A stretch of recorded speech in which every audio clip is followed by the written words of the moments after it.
All right, ladies and gentlemen, welcome back to another episode of Under the Bridge Sports. Back on this fine Tuesday, September 16th.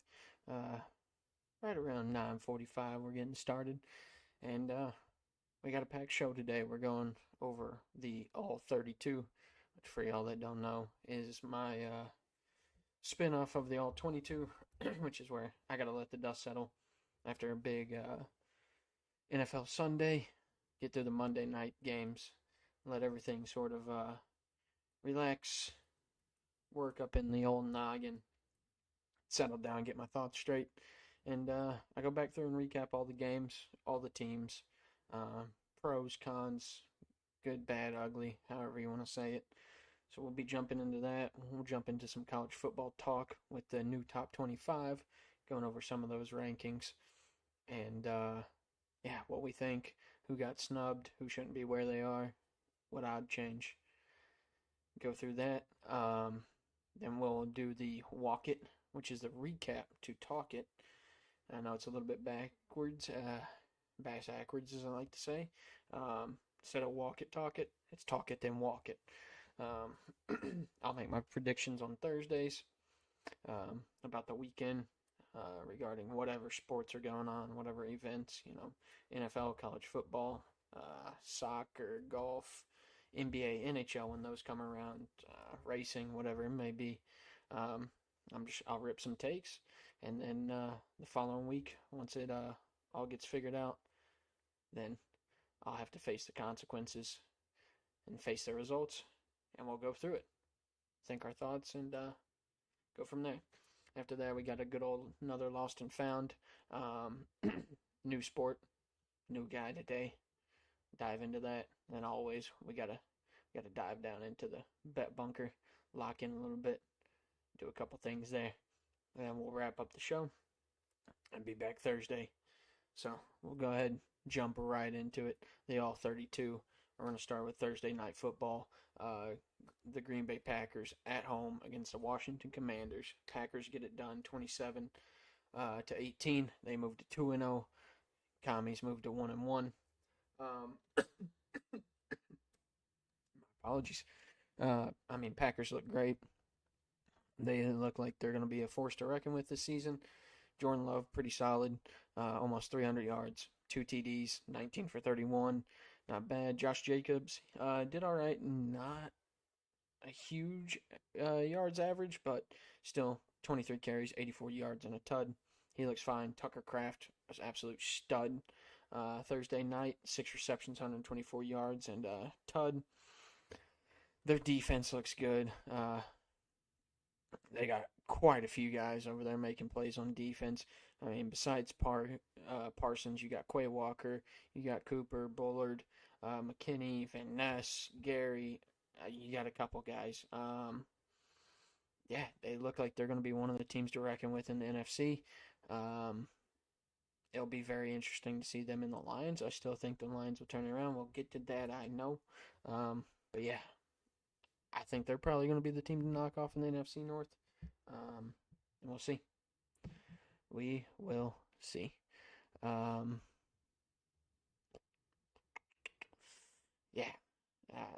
No other notes. Can't really say anything bad about him right now. Jordan Love took a couple sacks. Matthew Golden wasn't too involved. Yeah, not a lot to pick on there. Sort of grabbing at straws. On to the Commanders. Jane Daniels looked good. He looked fine. Was asked to throw a lot.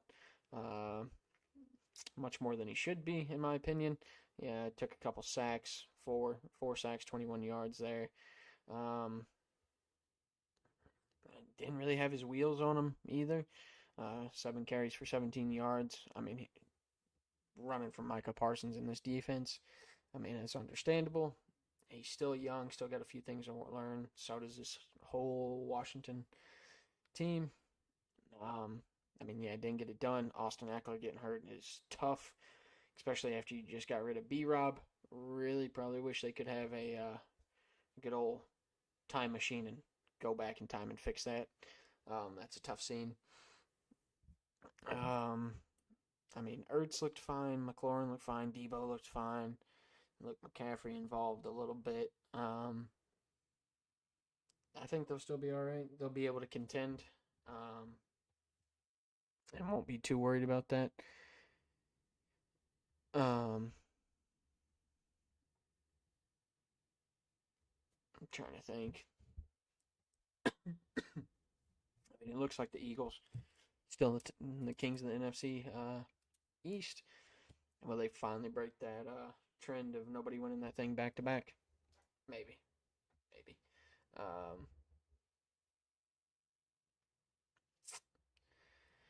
yeah, their defense is better. I'll say that. I know I'm sort of stumbling and bumbling through this. So I'm just trying to think. I think they'll be fine. I'm overthinking everything, going a little too deep into it now. Um,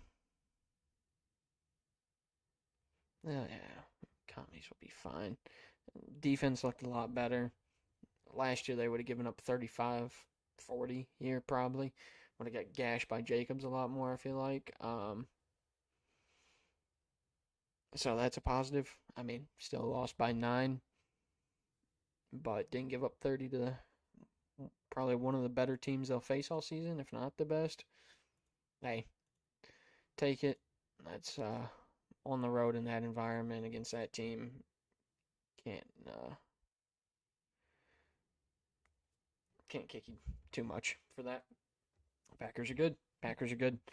Um, yeah, moving on to Sunday in the early slate, starting out with the Bengals at home against the Jaguars. Bengals win 31-27. Joe Burrow getting hurt fucking sucks. Don't want to see him gone that much in the season because I think they're saying 3 months, but it's basically in the whole season. Is what it's going to turn out to be.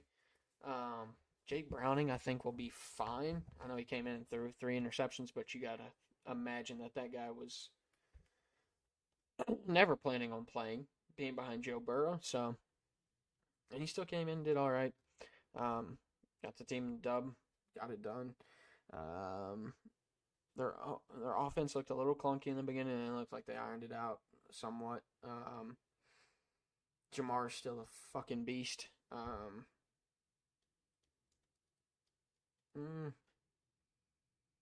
I mean, that's just another big win for the Jags with a devastating loss within it. With Joe Burrow, I think Bengals. Yeah, I think Browning's fine. I just don't know over the long haul how it's going to actually help.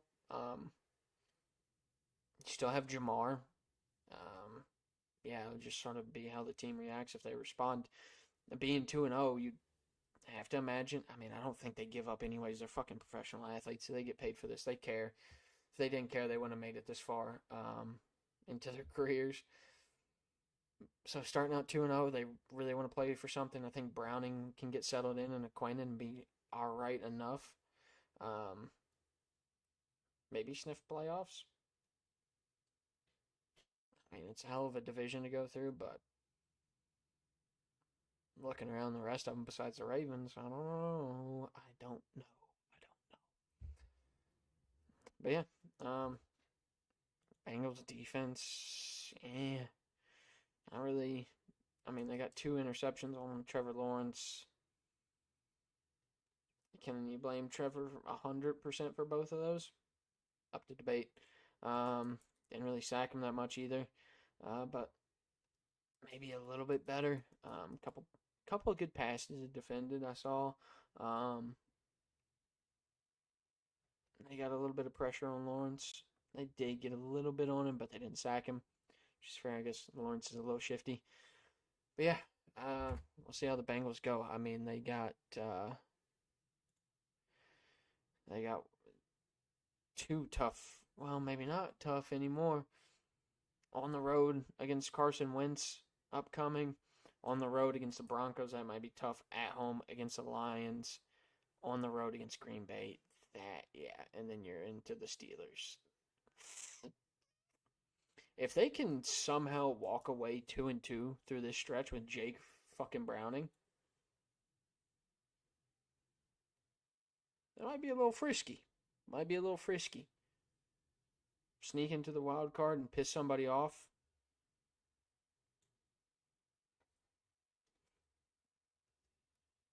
Yeah, I could see it. I could see it. I'm not gonna. I mean, Super Bowl. Yeah, that's out the window with Joe Burrow, unfortunately, in my opinion. But to completely write off the Bengals, I don't think so. I think Jake Browning will be fine. We'll see.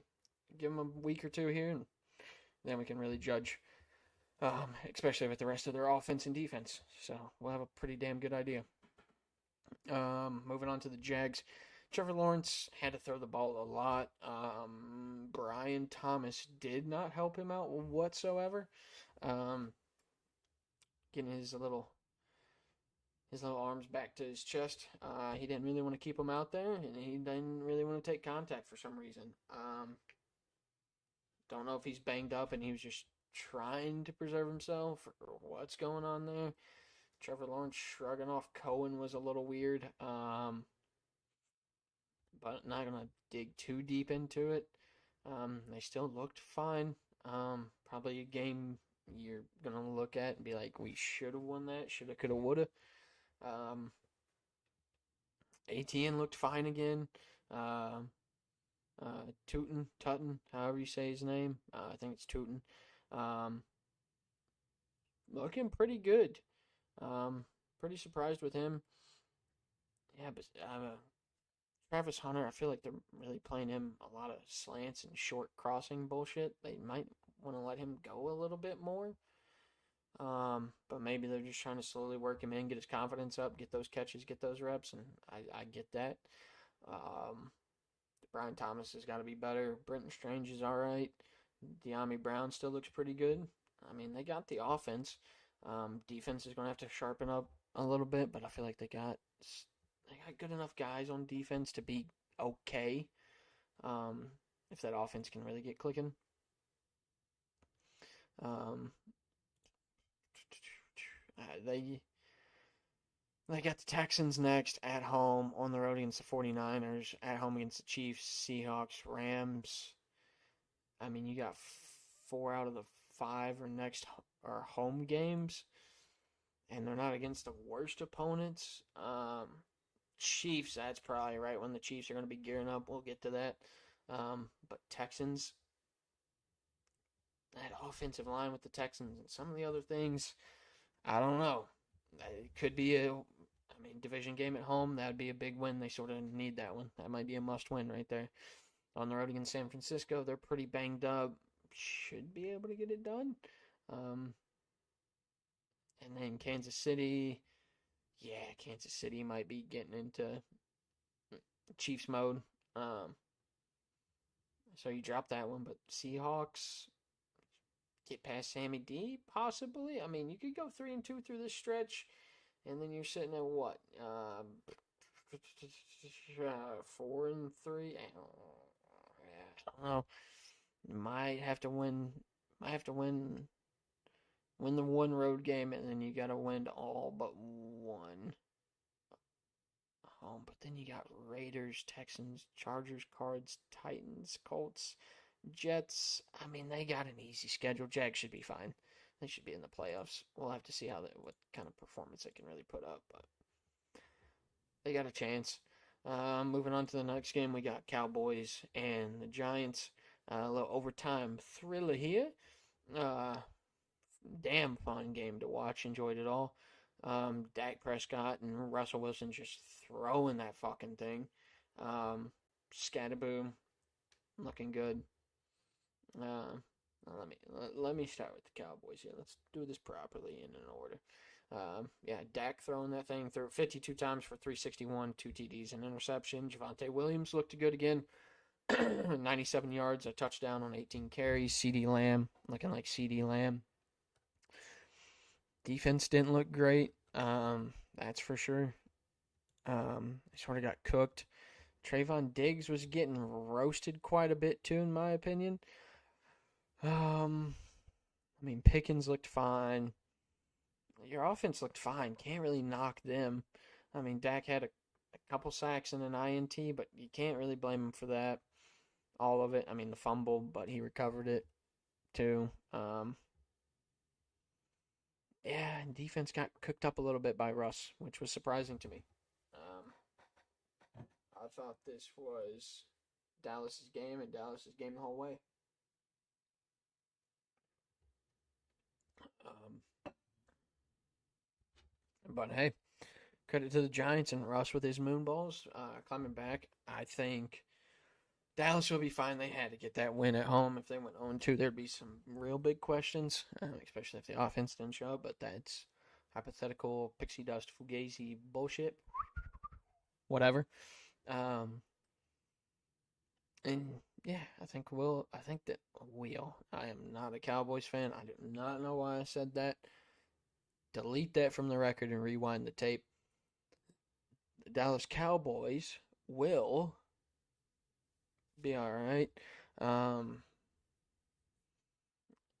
I mean, yeah, it's going to be them and the commies for second place in this division, maybe, probably, unless something really happens to the Eagles and they hit a lull, which I'm not saying is impossible. Sort of seen some of that before, where they can get in a lull offensively and be stagnant and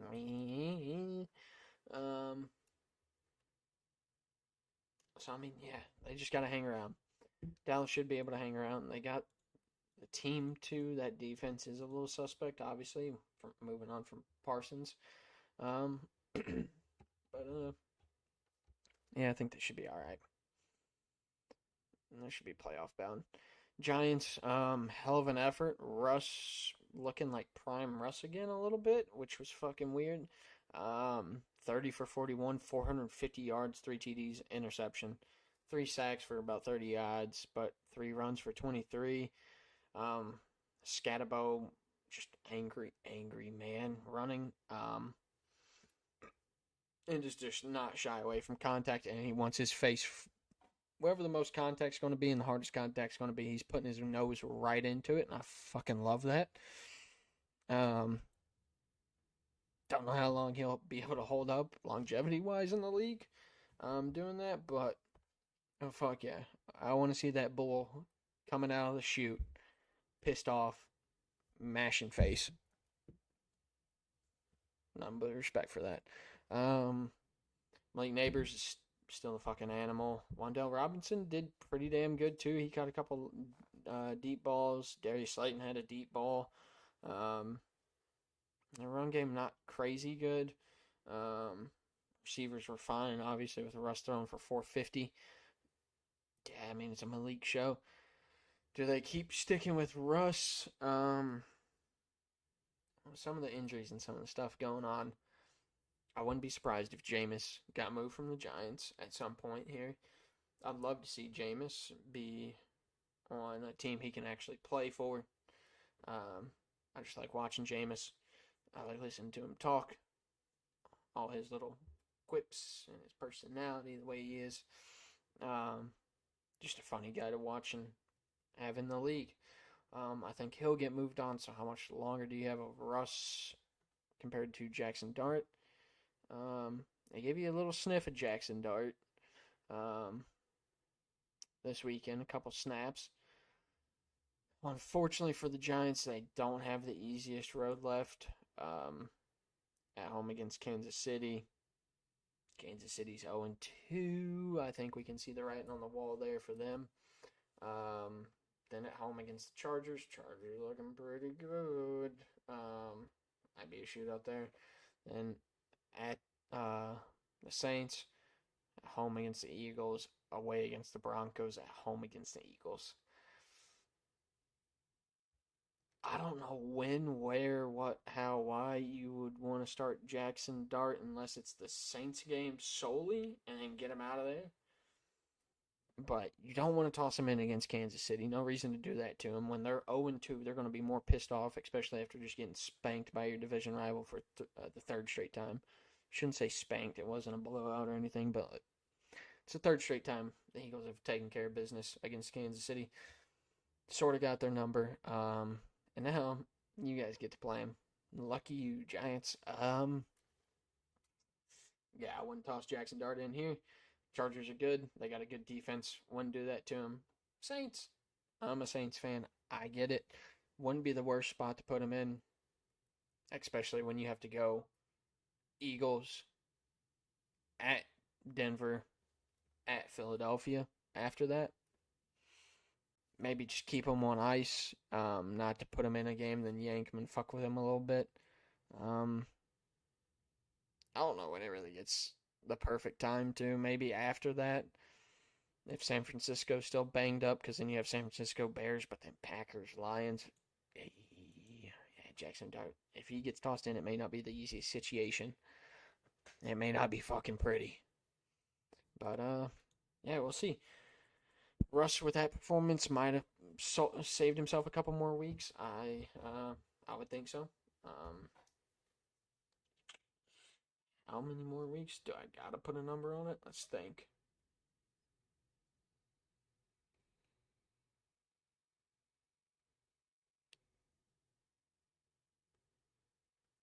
Yeah, you know, I think he bought himself at least uh 2 more weeks, 3, I guess you want to say. He'll get through Kansas City. He'll get through the Chargers, and then that might be the week. That might be the week for Jackson Dart. We'll see. We will see. Russ keeps playing like that. It might be hard to say no. I mean, the Giants should have a defense too. They shouldn't be too bad. I mean, Paulson and Debo. I don't know about him too much, but Thibodeau, Lawrence, um, Javon Holland, is he still good? I mean, you got Brian Burns, you got Abdul Carter. I don't know. They should be good. On paper, they should be good, but ifs and buts, candies and nuts. Merry fucking Christmas. You guys know the situation. Moving on. Lions, Bears, another divisional showdown. Which there was a few. There's a few this weekend, and Lions absolutely just manhandled, ragdolled the Chicago Bears, which I think a lot of people saw coming. Considering the Lions lost week 1. Yeah, Lions bounce back in after taking one divisional loss, get their divisional win here. Bears moved to 0-2. It's pretty much the Lions out of the gate.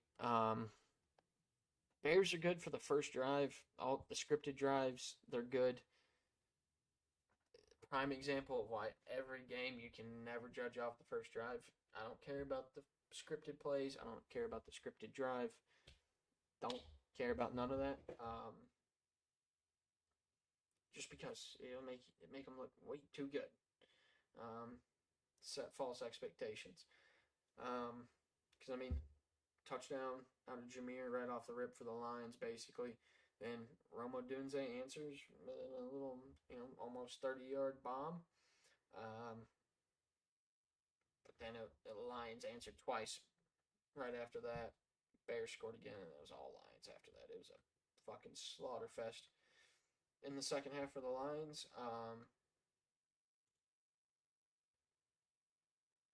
I still don't believe in Caleb Williams. Yeah, I mean, hold on. Let me go back to the Lions. I keep jumping around too much. Goff, perfectly fine, 23-28. He had the same amount of touchdowns as he had in completions. No sacks, no INTs. Run game, perfectly fine. Jameer Gibbs and Montgomery right back to where they were. Amon-Ra, Jameson looking good. Isaac Tisla. Guy just goes out there for a highlight reel catch and then disappears.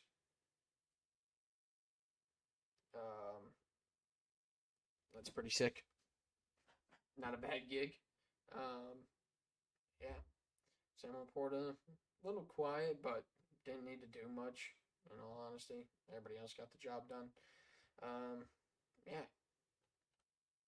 Lions defense should continue to get better.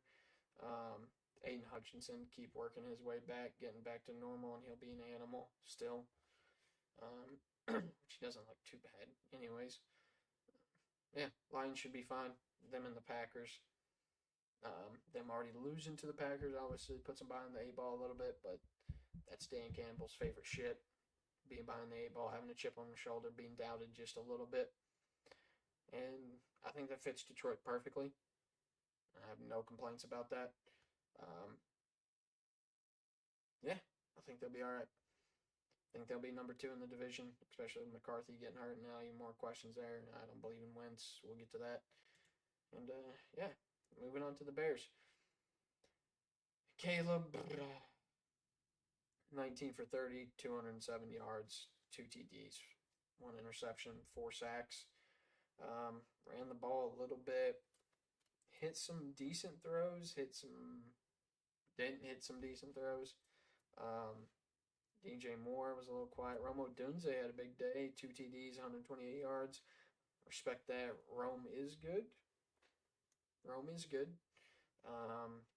Cole Kmet, all right day. I mean, he caught both of his. He had one big one, or medium one, I guess.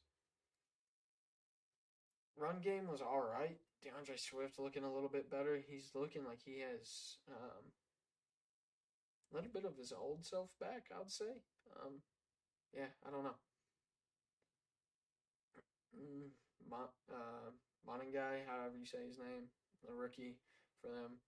He looked all right on the couple carries he had. Catch he had. Yeah. The other 2 rookies, Burden and Loveland, I don't really remember seeing. If they're out there, my apologies. I think Luther actually may have got one. Yeah, Bears. Not Ben Johnson's fault or problem. I don't think. Maybe.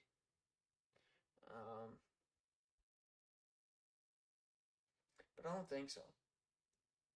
I don't think he's the problem. Obviously, he's the head coach. He's only 2 games in. Could never say it's his fault.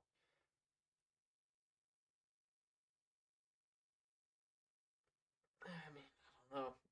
I'm not seeing that big of a step from Caleb. It doesn't even have to be a big step. I mean, last year everybody was ranting and raving how he had the best possible setup going into the season. I bought into it a little bit, thinking, yeah, he's set up pretty good, the best ever. I don't know. Maybe on paper, I guess. I don't know. But yeah, I'm just not seeing much progress. It still looks like his timing, his touch, vision, angle estimation, something doesn't look right with some of those balls. Now, he does throw some pretty balls. He has some decent mechanics. And some, well, let me not say decent. He has some pretty good mechanics. Good looking mechanics. I don't know. We'll see. Last year they started off, 4-2, looking pretty good. And then just fucking deflated balloon flying around the room after that. Can they grab themselves by their bootstraps and get going?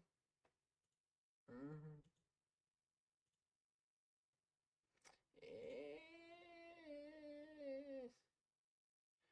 I mean, it's not the worst schedule. Dallas, Raiders, Commies, Saints, Ravens, Bengals, Giants, Vikings, Steelers, Eagles. I mean, they don't have the worst schedule. They might be able to sort of bump themselves up, get into contention, make Caleb look a little bit better. Maybe those are his little bit of progress games. He gets settled in a little more comfortable. I don't know. I'm sounding a little hard here. Yeah. Bears defense should be good. They got fucking torched and Jalen Johnson's gone now, so maybe they shouldn't be good. Yeah. We'll see how they answer to Ben Johnson, how they respond for him. See what they do next week. Still an enigma to me. Moving on, we got the Titans at home against the Rams. Rams coming away with it 33-19. Rams, Matt Stafford looking good. They moved to 2-0. Matt Stafford just fine. Had 1 pick, which is, all right. Had a sack. Running game looked all right. I mean, Puka ripped off a big one. Blake Corum looked pretty good. Kyren, I mean, he had the most reps. He looked fine. He did rip off a pretty decent one too himself, but it was like 15 yards. Which, Devontae Adams still looks like fucking Devontae Adams. 6 catches, 106 yards, and a touchdown. One of the best receivers in the game. Love watching him. Puka not too far behind him at 8 for 91 yards. Yeah, Rams look good. Their young defense looks pretty good still. Kinchins is a beast. What's his name? Jared Verse. Almost drew a blank there. Byron Young. Yeah, they got some guys. The defense looks pretty good. Offense is good. I mean, if Matt Stafford stays healthy and he's still Matt Stafford, defense doesn't have to be like, cream of the crop, creme de la creme. They just got to be average. Just not give up, 30 fucking points a game. They'll be all right. I think they're capable of that. I think Rams are going to be. Rams were right there fighting with the Eagles in the playoffs last year. Can't forget that. Cannot forget that. Rams are a good team. And some people might see them up there. They might be number 2 or number 3 in the NFC at the end of this season. People sitting there looking, wondering, what? Old Matt Stafford with no Cooper Kupp and old Devontae Adams.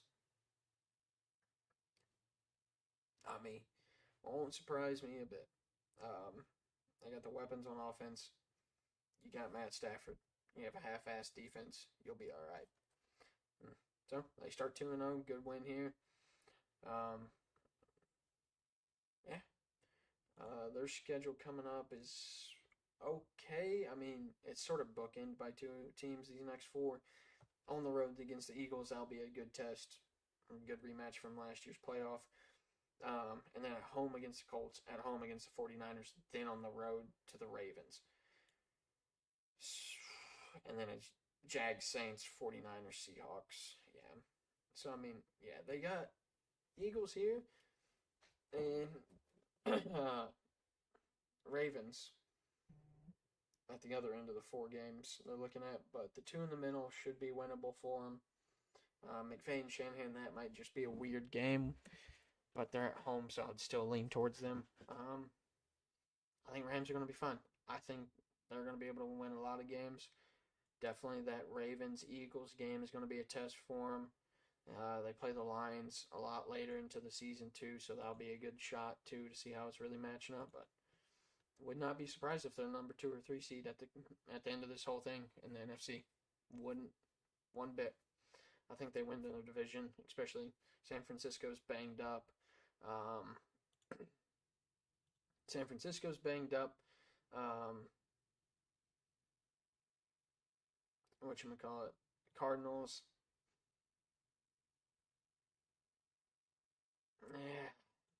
Cardinals might get one from them just because. I'm still trying to figure out Kyler Murray, which sounds bad after all these years, but he should be good. James Conner's good. MHJ should be good. Trey Benson's good. Defense should be all right. I don't know. It might be a coaching thing. We'll get to that. Yeah, that's my take on the Rams. Moving on to the Titans. Cam Ward, he's going through rookie things. I think he still looks good. The pass across his body, across the entire field, the opposite way he was running, I think everybody in their right mind had perfectly. What am I trying to say here? Jesus, just that train went off the tracks. When that play happened, I think everybody in the world that was watching that play, toes curled, hands white knuckling, ass cheeks clenched, just and he fucking pulled it off. A play that you're never supposed to do. That's never supposed to work. And the kid does it.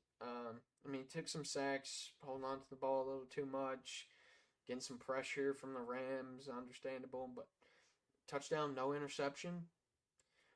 Tony Pollard looked pretty damn good. Warden got around a little bit, not too much crazy. Ridley wasn't bad. That tight end, their rookie, what's it? Eli? No, it's that Eli Ayamanor. Yeah, my apologies, brother. You're a beast though. Chig looks good.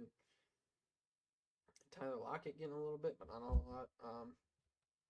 I think the Titans will be fine. I mean, you gotta let Cam Ward go through his natural rookie stuff, learning to get the speed of the game, understanding it, having the vision. But I think he's gonna be. I think he's gonna be fucking good. Once he starts to really figure it out, they have a good chance. Tony Pollard's good. Calvin Ridley's good. They got two good tight ends. The other wide receivers after that, I don't know. I don't know. Do not know. I also don't think. I think I'm thinking of the wrong rookie. The other tight end is Gunnar Helm. The IMNR is a wide receiver. Live correction there for you folks. Yeah, I think the Titans will be fine. Not fine, but like they'll win some games. They'll have some exciting games. They'll make some things look close. Their defense really isn't too bad. They sort of got beat up here, but I don't think they're too bad. They may be able to surprise a couple teams. I think Cam Ward will be really good once he figures it out. They just got to make sure to help him develop and learn and build around him. Is what it is. But he put up a good performance against a decent Rams team. Pretty good Rams defense. Yeah, I know I just said decent. After I just said that, I wouldn't be surprised if they're at the top of the NFC, but whatever. On to the next game, another divisional game. Dolphins at home against the Patriots. Patriots win 33-27, and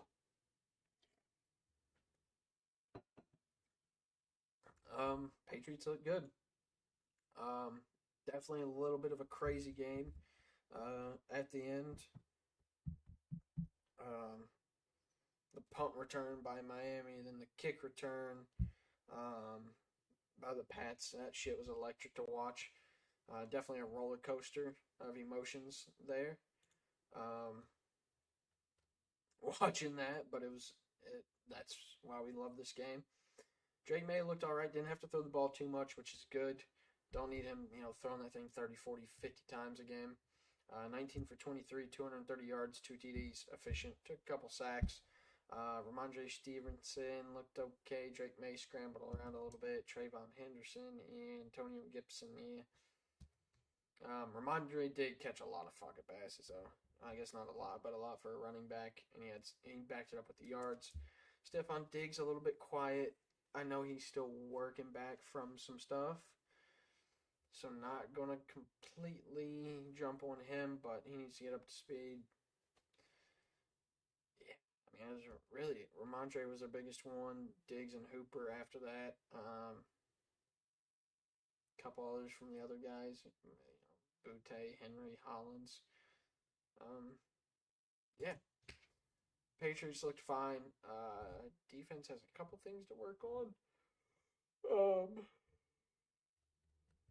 But not really. They just got to get what's his name, Christian Gonzalez healthy.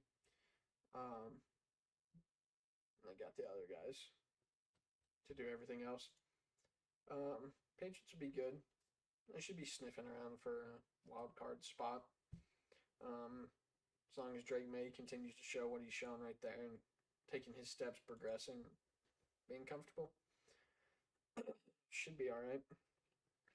Just defense has to get a little bit better. That secondary for sure. But hey, is what it is. Like, get the dub, can't complain too much. On the other side of the fence, the Miami Dolphins are 0-2. Looked a little bit better than last week.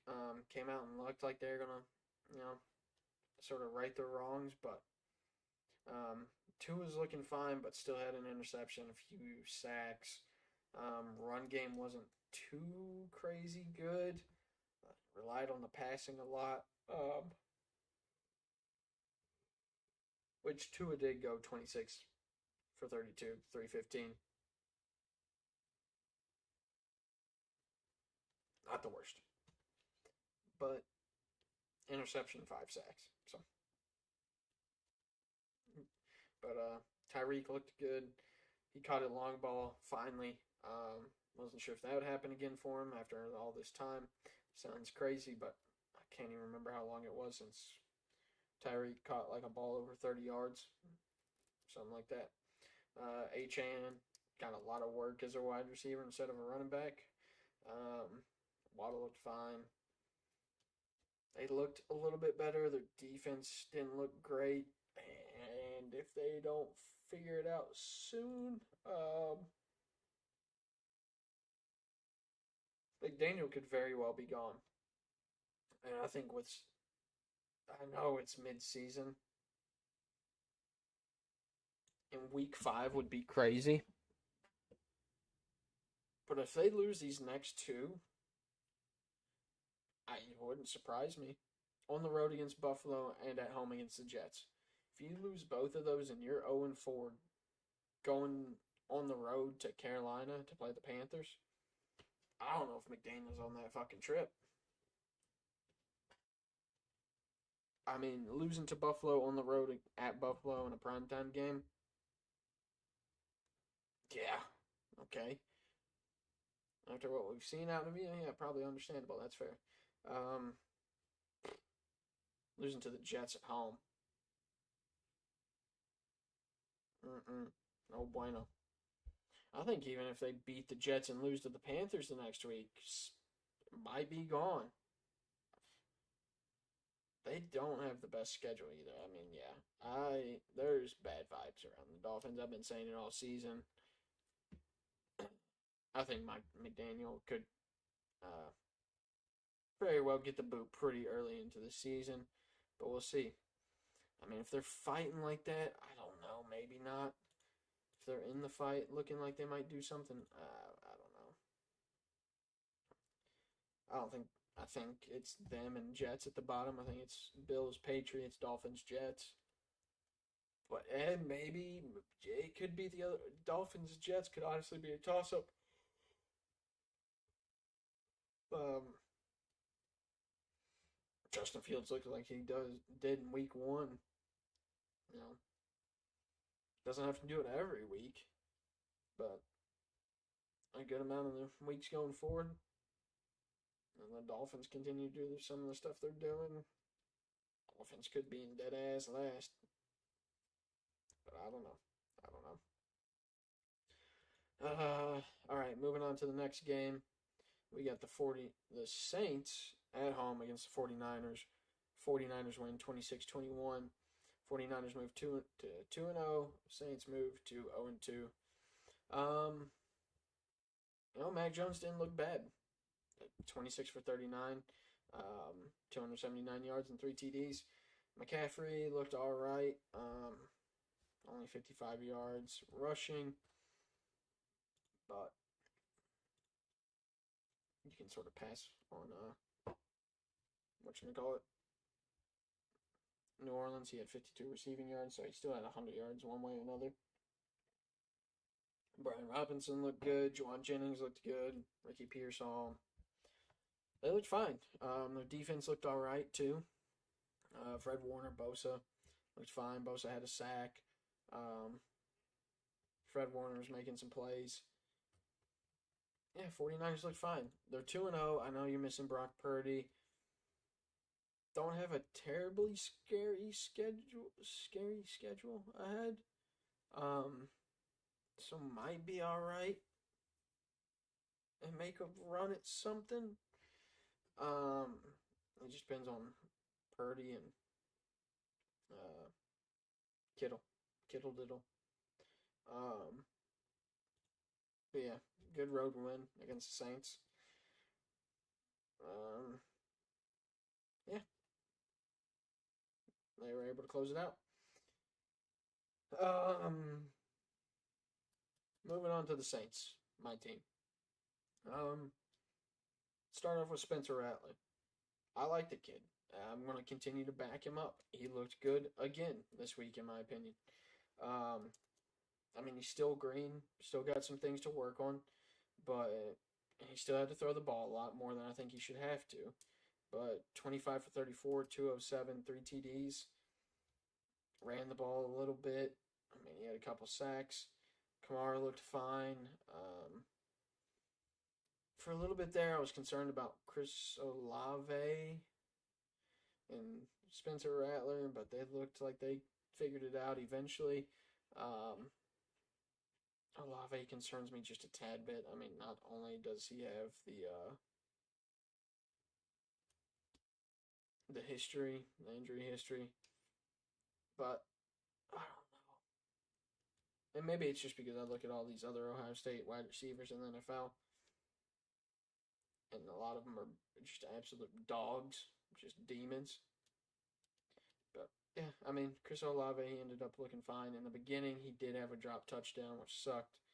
Rashid Shaheed looked fine. Juwan Johnson looked fine. Brandon Cooks got a little action, which was funny to see. Kamara, yeah. Devon Bell, 1 catch, 1 touchdown. They didn't look bad. Defense didn't look bad. Demario Davis still has his shit, which I love to see. Alontae Taylor, I love watching him.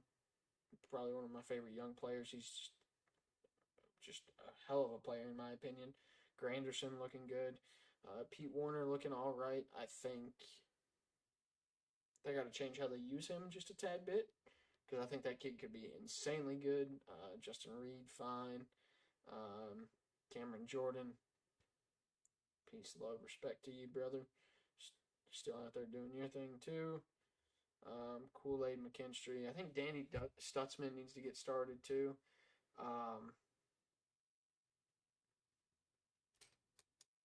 Yeah, I feel like Stutzman should be starting. And this was this was another winnable game for the Saints, which is tough. You know, shoulda, coulda, woulda, whatever. Um, they they could have won this game. Not the best on third downs, fourth downs had a couple or had a conversion. Um,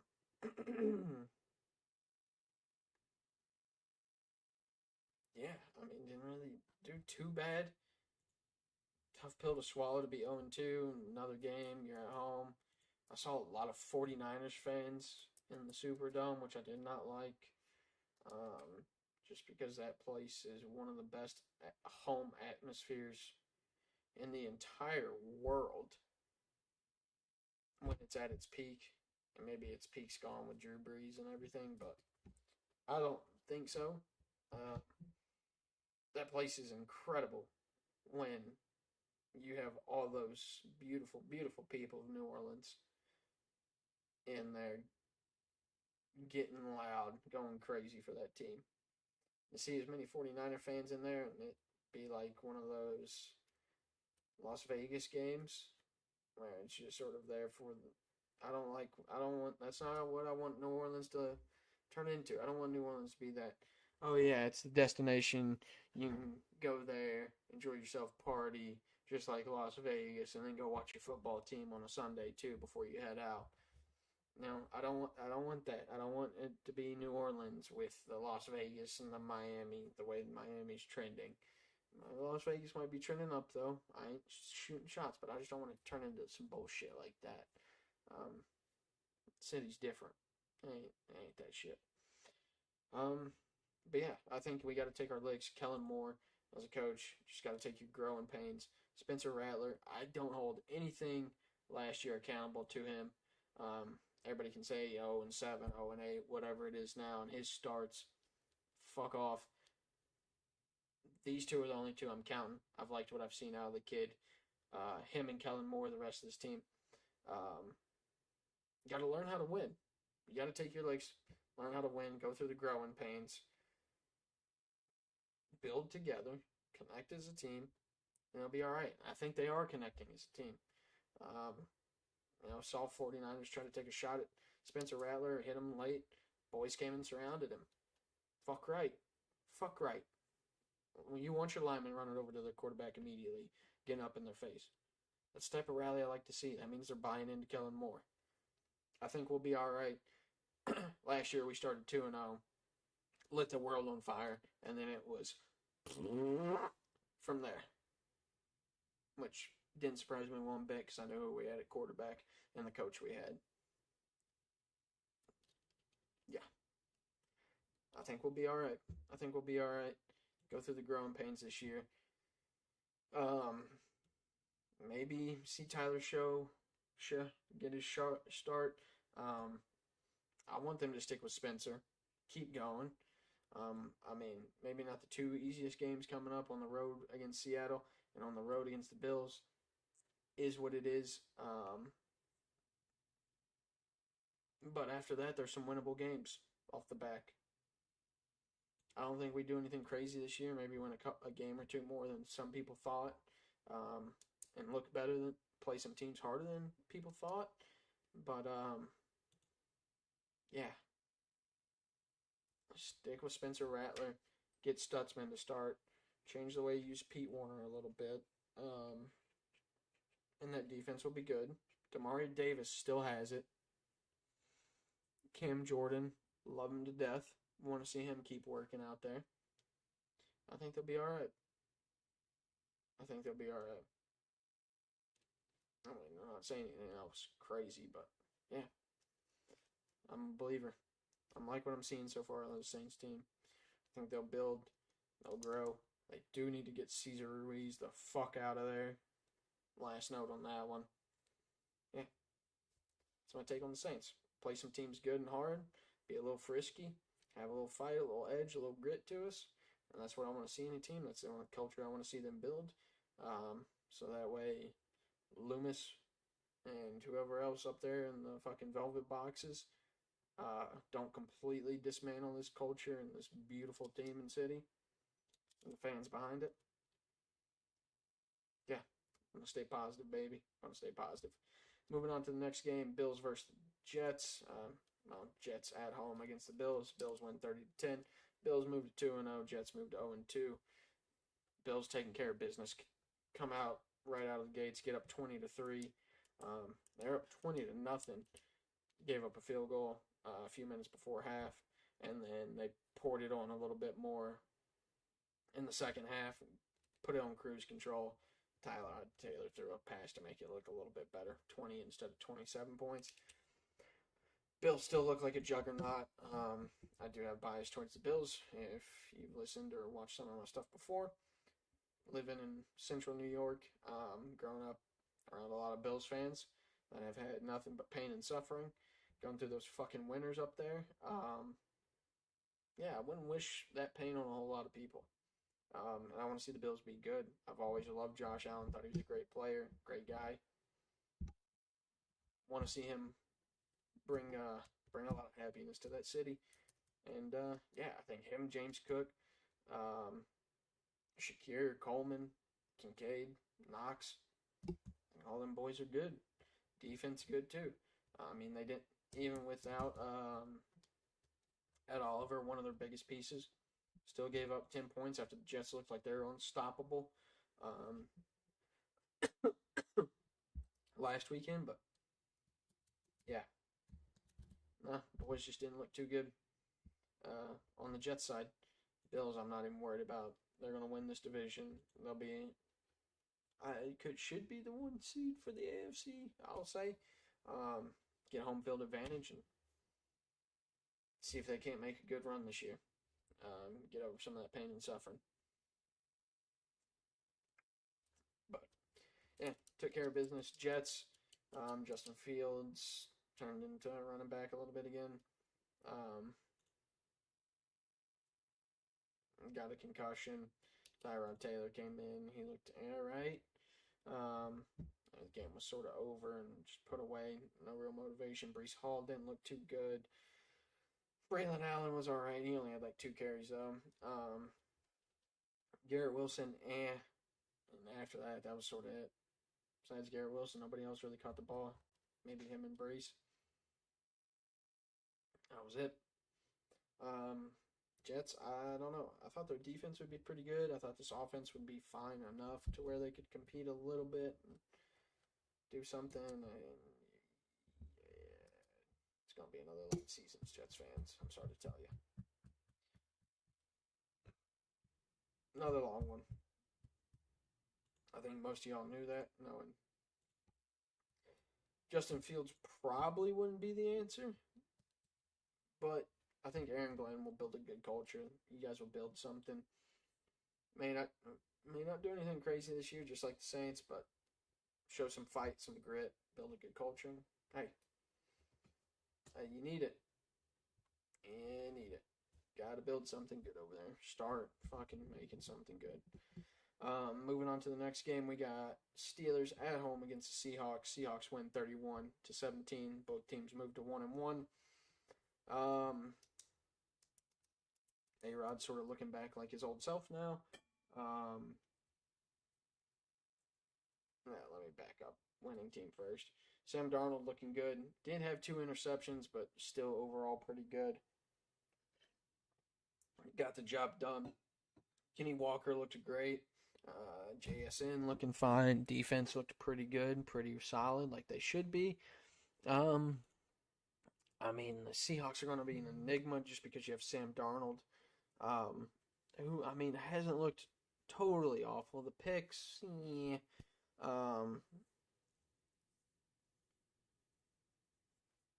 Yeah.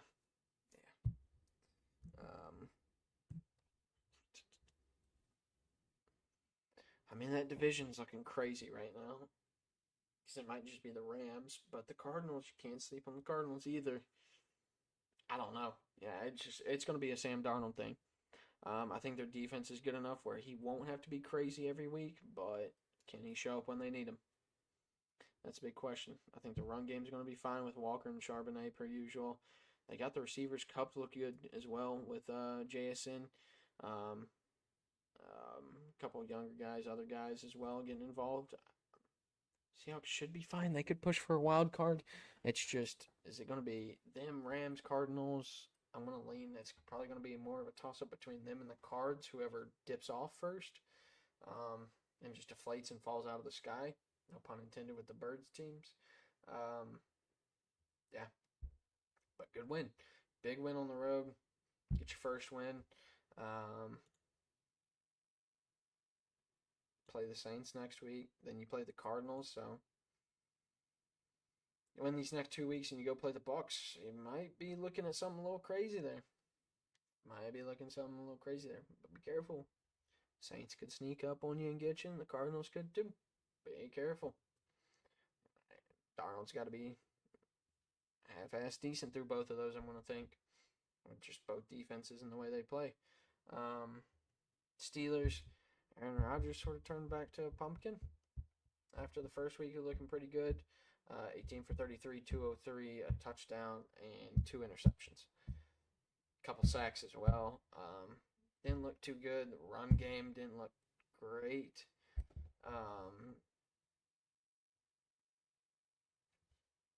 Jalen Warren caught a couple passes and took one deep. Freiermuth okay, Jonnu Smith okay, DK not getting a whole lot of involvement. Yeah, offense just didn't look good. Defense got torched up a little bit.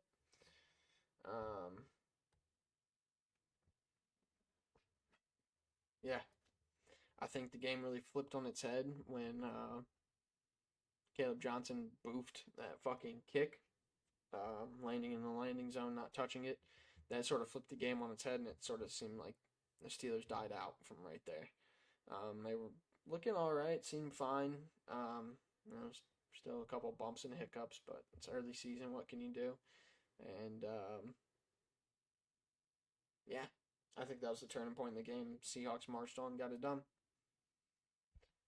Pittsburgh, with the injury to Burrow, could be smelling blood in the water to push for a wild card, get to number 2 in this division behind the Ravens, because I don't think there's anybody to catch the Ravens currently.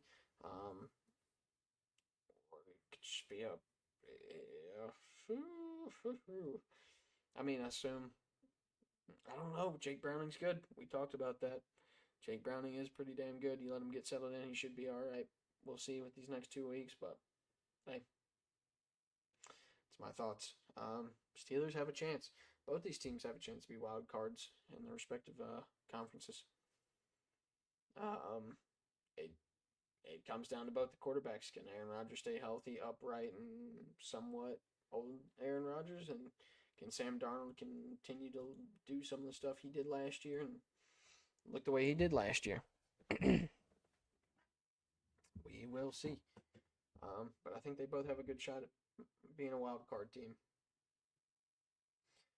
Next game up, Browns, Ravens. Ravens at home. They win 41-17 over the Browns. Kicked the ever living dog shit out of them. Looked close for a while there in the first half. Baltimore did get out to a 10-0 lead. Browns kicked a field goal right before half. And then the floodgates came open in the third and fourth. Really the fourth for them. But, yeah, I mean, right after half came out, Baltimore got up 20-3. Tillman scored, and then they just kept dumping it on. Ravens look like a juggernaut. Lamar Jackson. It's him and Josh Allen for who's the best quarterback in the league by far. And I think it's probably Lamar. I do have bias towards Josh Allen, but I think Lamar's the best there is. I know, plain and simple. They won 40-17 basically off the back of Lamar. They didn't even use Derrick Henry, and Lamar didn't even use his legs. He was slinging that fucking thing. 225, 4 TDs. Derrick Henry had 11 carries for 23 yards. He had two.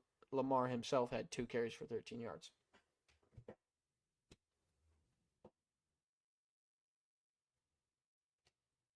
What the fuck?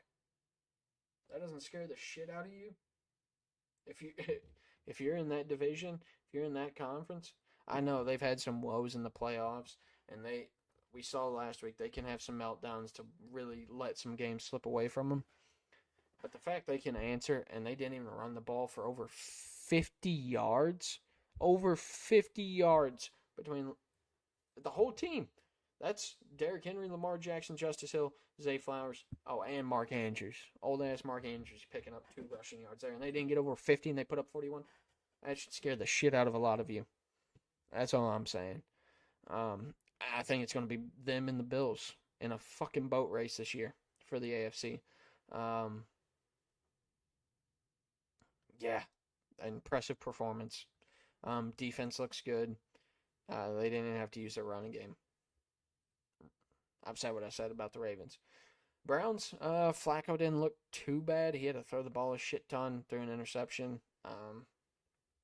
Yeah. Dylan Gabriel came in for a little bit and he was alright, but the game was gone. Can't count it. Judkins, however you want to say it, pretty good. Jerome Ford, fine. Okay. Judy good.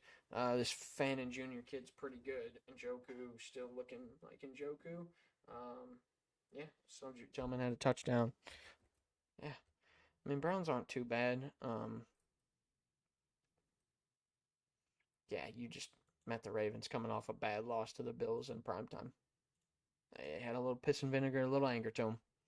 Is what it is, big dogs. But, yeah, Browns are probably going to be at the bottom of that division. I like Joe Flacco. I like Jerry Jeudy. I think they both have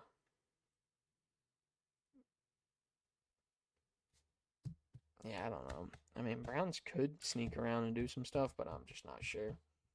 Thought their defense would be a little bit better, but after getting smacked around like that and not even giving up a run game is a concerning sign.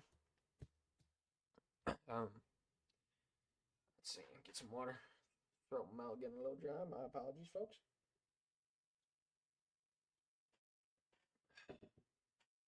All right. Moving on to the late session now. We got the Broncos and the Colts. Colts at home against Broncos. Colts win 29-28. Another throwdown thriller, which I just loved watching this game. Was a little bit surprising. Let me think how to phrase all this up right here real quick. Um,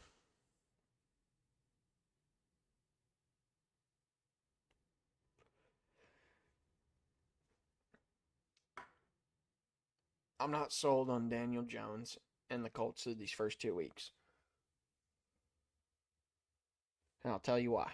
I'll tell you what. I'll tell you what. All right. Tell you what. Um, I'm a Saints fan, and I watched what the fuck we did last year. Came out through 2 weeks, set the world on fire.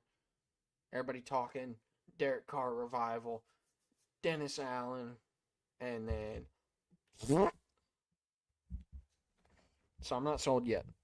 Does Danny Dimes look good? Yes, he does look good. Give him that. Nothing but respect. Will not kick him, knock him, whatever. Jonathan Taylor still looks like a beast. Props to him. Warren looks pretty good for a rook. Don't know if he's going to put up Brock Bowers numbers, but he might. He might. Pittman, all right. Adonai Mitchell, I want to see more out of. I know, side topic. But yeah, Colts defense, pretty good. I think they'll continue to sharpen up a little bit. Can Daniel Jones hang around? Because that division is winnable for the Colts. I mean, you got the Texans, who don't look too great with their offensive line. Their defense is good, but that offensive line has some woes. Jags with first-year coach Liam Cohen trying to work out some bugs and kinks. It's a winnable division. That's all I'm going to say. It is a winnable division, especially with the Titans having Cam Ward, rookie, working some of his bugaboos out too. Winnable division. It's up to Danny Jones, but I am not sold yet.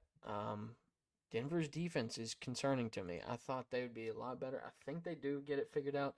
I've seen this quite a few times with Sean Payton teams, especially with some hype around them. Coming out in the first 2 weeks of the season, just laying a goose egg, and then they just turn on fucking fire and get into the playoffs, and you think you have every hope in the world, and then it's just the most devastating fucking loss you can ever imagine. But hey, that's another team. That's another team from Sean Payton's past. We're not going to talk about that. But the defense does concern me a little bit, but I'm not super worried. Only real question I have over these next week or two with the Broncos, I think the defense will step up. They'll sharpen themselves, tune themselves up. They'll be all right. And is Bo Nix going to hit like a sophomore slump and regress just a tad bit? I don't know. That's sort of the things I'm watching for that Broncos team. But on to the Colts still. I know, wild tangents. I'm all over the place. Yeah, I mean, beating the lowly Dolphins and this weird Broncos team at home, not selling me too much. I think Jonathan Taylor's an absolute animal. I think Warren's probably going to turn out to be pretty good. I don't believe in these receivers a whole lot. I mean, yeah, I don't know. They have enough of them to be a committee, so it's just whoever's hot that week. But it's all if it's coming down to that and Daniel Jones, yeah, I don't know. I'm not sold on him. Well, the jury's still out on the Colts. Now for the Broncos, Bo Nix, fine enough, 22 for 30, 206, 3 TDs, and interception, no sacks. Run game was okay. Wide receivers, fine. Defense, not too great. Sort of got diced up by Danny, and then Jonathan Taylor just ran all the fuck over him. He did have a big, 70-yard or almost 70-yard rush, but still he had 165 on him. And Daniel Jones got 2 yards on you. Yeah, Broncos defense needs to tune up, but on the road, tough game. Yeah, fair. Broncos could have been in a good spot with the Chargers. With the Chiefs going down, and the Raiders looking the way they did last night on Monday Night Football, Broncos could have had themselves in a real nice spot. But now they got to go play at the Chargers, which this is way, way too much crystal ball. Y'all know what I mean? Like, I'm trying to see the future, but it's a little hopped up. The crystal meth ball, whatever you want to call it, crystal meth crystal ball. Yeah, whatever. If Denver goes to Los Angeles and beats the Chargers, and they're both 2-1, and the Chiefs win this weekend, I already see the fucking writing on the wall. That game is going to be one of the games that starts to cannibalize that entire division. And lo and behold, for the 935th fucking year, the Chiefs win that division. But it sort of is a big... You got to win that game if you're the Broncos, I think. You got to. It's another tough road game. But, damn, yeah, you got to play good. We'll see. I think the Broncos will still be fine. Still wild card chasers at worst, I guess, if they're not contending. They do have to right the ship. I know it's crazy to say for them, but just being in that division saying wild card at worst, but I don't know. We'll talk about the Chiefs here in a minute, but yeah. I don't know. Broncos just got to sharpen up. I think Sean Payton will be fine. He'll get them going. Do their job. Moving on to the next game. Cardinals at home against the Panthers. Cardinals win 27-22. Cardinals are really controlling this game in the whole first half. First quarter, it looked a little close, 10-3. But then second quarter, basically nothing happened right until the end. And then Cardinals opened it up, got it to 20-3, and it sort of looked like, well, that's going to be the end of it. Thinking they'd bring that momentum out at halftime. They got up 27-3 right out of halftime, essentially. I mean, I guess about halfway through the third, more so. And then they just sort of gave up and let the Panthers just sort of act like they were going to creep back into this game, and sort of did. They did score with just under 2 minutes left to get it to 27-22. Yeah, it was just weird. I mean, Cardinals up until the halfway point of the third, or basically to the end of the third, it was a fucking no doubter. No doubter. Cardinals were stomping the shit out of them. This game was over. Next thing you know, 2 minutes left in the third. Bang, Hunter Renfrow, touchdown. Then it was pretty quiet in the fourth, just sort of like, nothing too crazy.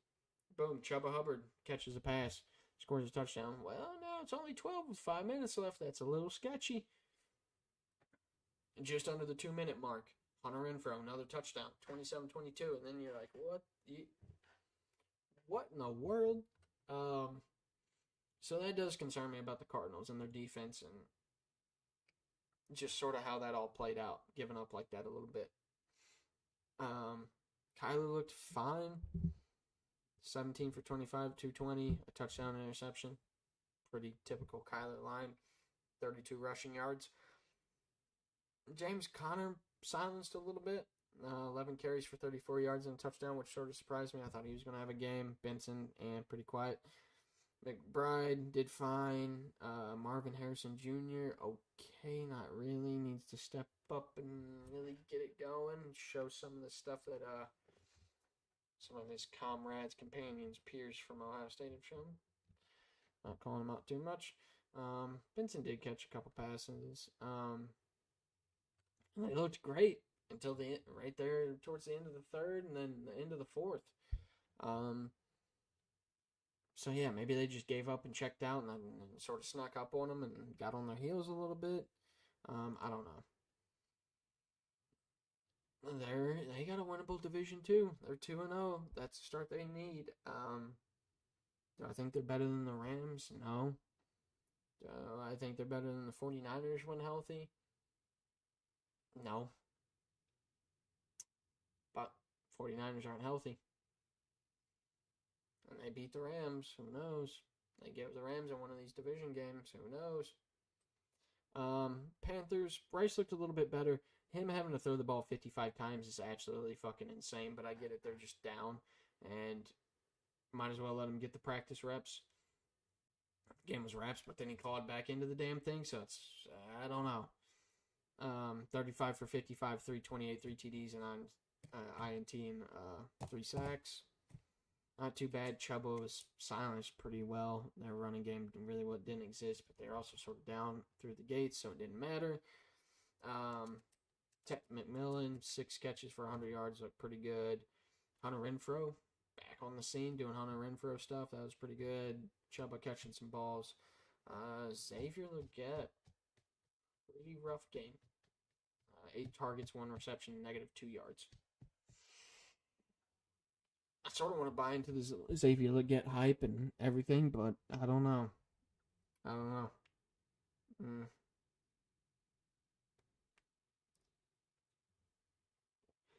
I thought him and Tet would be a good one too, but they still got some things to iron out. Hopefully Bryce can show like he's going to continue progressing and really, show up. And Xavier Legette and Tet are, the guys. I know Hunter Renfrow can run routes like no other, and he's a boy. But, we'll see. Panthers are 0-2. Probably going to be a long season for the Panthers. Just got to hope they show some signs of improvement along the way.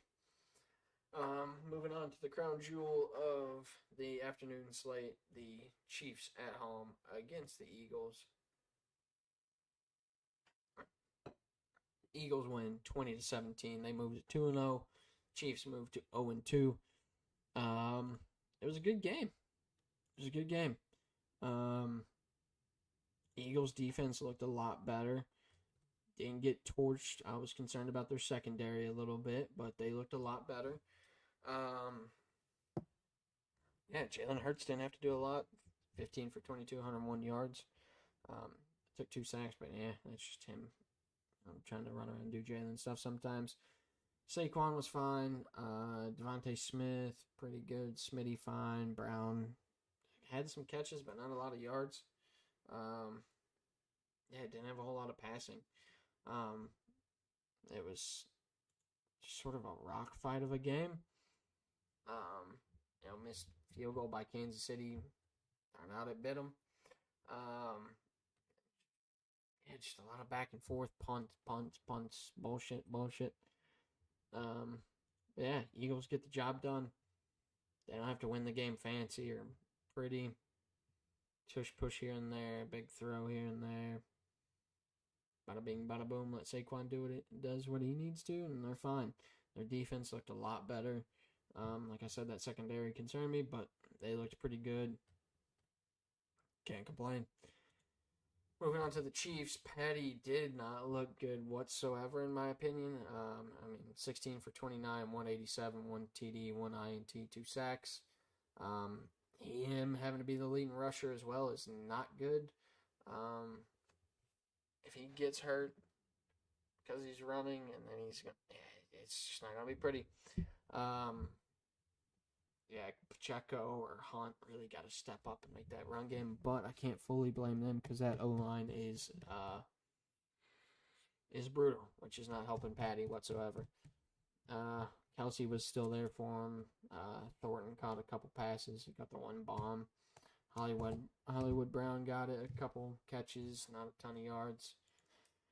They just didn't look good. Their defense looked better than they did against the Chargers. But, I still got touched up a little bit. Just a rock fight, really, is what it was. Chiefs moved to 0-2. I'm not super concerned about that. It is the Chiefs. It's still Patrick Mahomes. They do have to figure out their offensive line. That's a big thing. They got to get Xavier Worthy healthy and get Rashee Rice back. I will say, them wearing free 4 jerseys for Rashee Rice.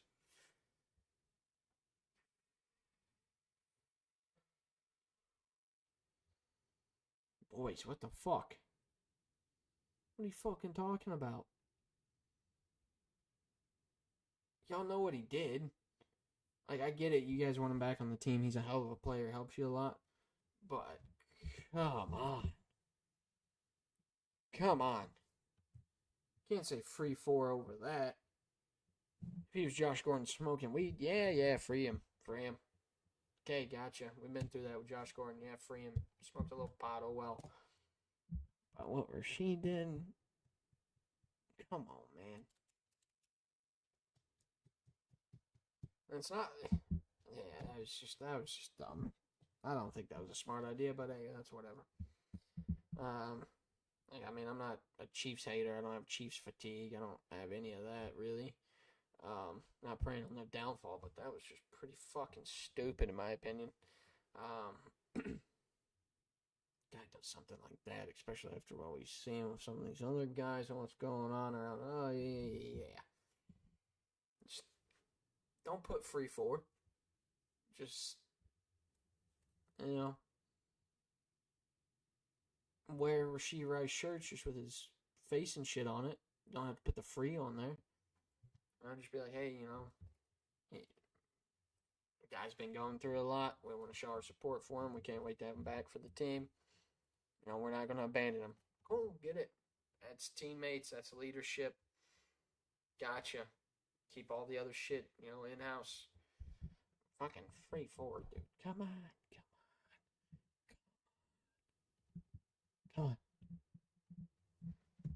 Anyways, yeah, Chiefs got to figure out their O-line. I think they'll still be all right. Yeah, probably gonna have a big bounce back game on the road at MetLife against the Giants, and just kick the ever living dog shit out of them. Travis Kelce for 3 touchdowns or some shit. I don't know. Yeah, I think they'll be fine. Eagles are the Eagles. They're a juggernaut. Rewind that. Eagles are a very good team. They're all around solid. They'll continue to be. They should be just fine. I don't want to say juggernaut just because that offense is a little stop, go sometimes. Y'all know what I mean? And moving on to the last game for Sunday Night Football, we got the Vikings at home against the Falcons. The Falcons take the W, 22-6. Penix looked good. Didn't have to do a ton, just because of a man named Bijan Robinson. Penix 13 for 21, 135, no touchdowns, no interceptions, 3 sacks, rookie stuff. Fair. Wasn't asked to do much, didn't have to do much. Bijan Robinson, 22 carries, 143 yards, no touchdown. Okay, of course. And then Tyler Algier had 16 carries for 76 yards. They had 218 rushing yards total. Algier had the touchdown, of course. Drake London looked pretty good. Kyle Pitts looking all right. Bijan caught some passes as well. Mooney. Falcons look pretty good. Their defense looks solid. Yeah, I mean, they have an easy division. I don't think Saints or Panthers are going to be a tall task for them. And they got a good road dub here to bounce back after that tough loss to the Buccaneers. And I thought it was a perfect bounce back situation for them, especially since, I thought it was come down time for J.J. McCarthy. Which now switching over to the Vikings. Yeah, J.J. McCarthy came back down to earth. Still looked fine, except for the interceptions. 11 for 21, 158, 0 touchdowns, 2 interceptions. The sacks were pretty tough too. He had 6 sacks for 38 yards.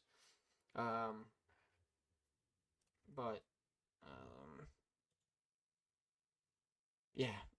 Now McCarthy going out and it being Wentz, along with Aaron Jones getting put on injured reserve, is a tough scene. Still have Jay Jettas, who we saw is still Jay Jettas. Got to figure out who's going to be the other guy between Hawkinson, Thielen, Naylor. But should have Addison back not too long, which will be big because Addison is a beast. Yeah. So once he's back, they should be all right. We'll see how Wentz does. Yeah, I don't know. I was hoping to see more out of J.J. McCarthy, so that sucks with his ankle being out, probably 3-4 weeks. But hey, yeah, they came back down to earth. Just sort of saw coming after the way he came out in his first game. Got to be a little okay. Hold on, with the rookie. Their defense wasn't too bad.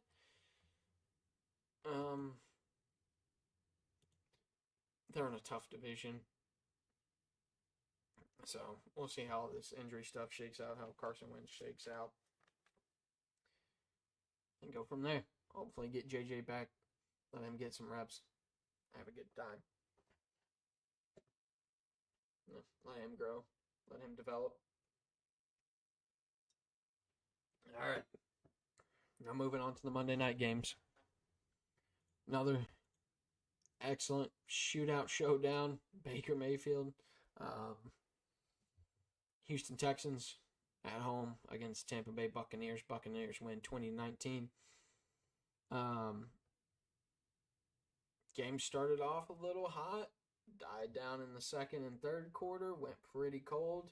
They went back and forth pretty early in the game up until like up until the last half of the second. They were going back and forth. 7-0 Texans right out the gate. Baker goes down. They answer 7-7. Field goal later on in the first out of the Texans, 10-7, and then early in the second, Emeka Egbuka scores. It's 14-10. Then they go into halftime at that score, and then it goes dead quiet until 5 minutes left in the fourth. Texans kick a field goal. It was just sort of back and forth rock fight. Both defenses playing pretty good. Then a couple 3-and-outs. Texans get the ball back. Nick Chubb rips one off, takes it to the crib with just over 2 minutes left in the fourth. Gets Houston up 19-14. They went for the 2-point conversion, failed, so it'd be a full 7. And then Baker fucking Mayfield does it again. Steam on his back, puts his fucking head down, drives the field, gets them a touchdown. I mean, it was Rachaad White with a 2-yard rush, but he drove them all the way down the field to set them up. 6 seconds left. They go for 2, miss it, but 2019, that's ball game. Baker, 25 for 38, 2 touchdowns, 215 yards. Ran some motherfuckers over, too. 10 carries for 65 yards and a touchdown. 3 carries, 33 yards, no touchdowns. My apologies. I was reading Rachaad White, who I was going to talk about, who had a pretty good game. 10 carries, 65 yards, and a touchdown. Bucky Irving, 17 carries, 71 yards. Both of them caught a couple balls, too. Bucky Irving more so. Mike Evans looked fine. Emeka Egbuka looked fine again, had a touchdown. Sterling Shepard. Looks like they're missing Godwin a little bit, which I'll be interested when he comes back, how they'll play with Egbuka. So I think that those 3 right there would be fucking dangerous with Mayfield, because they're trying to use Shepard in that spot for Godwin. Shepard's not bad, don't get me wrong, he's pretty good. But, I don't know, there's a little something extra with Godwin there, you know what I mean? But, yeah. They were dragging a little bit there, but when it really mattered, Baker put them on their back. Offense looked fine. Defense looked good. Looked real good. My opinion. They dialed some stuff up. I mean, Todd Bowles is a psychopath with the defense. They had C.J. Stroud in hell for a while there. C.J. Stroud had a tough game because that O-line is not good. We're rolling right into the Texans now. Stroud went 13 for 24, 207, and a touchdown. Just O-line's not helping him. Had a couple sacks. No turnovers, though. Or no INTs, I should say. They didn't have any fumbles either, but just to make it a little more clear. Nico Collins sort of back to himself a little bit. 3 catches, 52 yards, touchdown.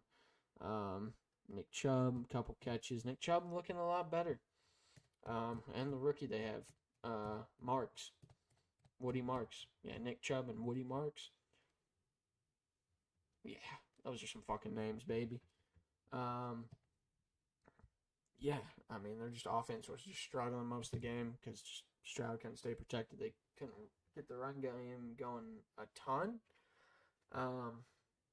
But dealt with what they had. Their defense was good, which is sort of going to be the theme. Just can the offensive line hold up just enough to where C.J. Stroud can overcome it? Because their defense is going to be good and keep everybody scoring low. So as long as they score, 20-something points like we saw here, Texans will be all right. I know they're 0-2. Division's winnable. Division is winnable. Haven't taken a division loss. You do have to go to Jacksonville next week, so if there's a time for a bounce back game and an awakening game, that's it right there. If you want to try to win this division, because you got Jags and Titans right there back to back. Get to 2-2. Go on the road to Baltimore. We cross that bridge when you get there. Just saw what Baltimore did. We'll cross that bridge when you get there. Yeah, Tampa Bay is going to be good. They should be the front runner in their division. Don't have the worst schedule. I mean, play the Jets next at home against the Eagles, which is good for them. On the road at Seattle, 49ers, Lions, Saints, Pats. Yeah, Bucs should be just fine. Get a couple of their offensive linemen back too. That should help them. Because what was it? Wasn't Mock? Was it Godecki? Godek? I think that's who it was. And then they have Tristan Wirfs still out too. So they get Wirfs and the other guy back. Bucs should be primed up. They very well. Bucs and Rams are going to be sitting high on the NFC side of things this year, and I mean maybe not surprise some people, but maybe surprise some people. But they're going to be sitting up there, 2-3. I could see both of them sitting 2-3. Maybe even 1-2. Maybe even 1-2. I don't know. I mean, I know Eagles are the champs, so you can never talk them off. And then you got Green Bay there too. Yeah, I mean, Green Bay, Bucs, Rams. Never mind. We're not going down that road. We'll save that for another time. Last game of the week, folks, and we're done with all 32. Raiders at home against the Chargers. Last game, late game on Monday Night Football. Chargers win 20-9. Chargers looked good.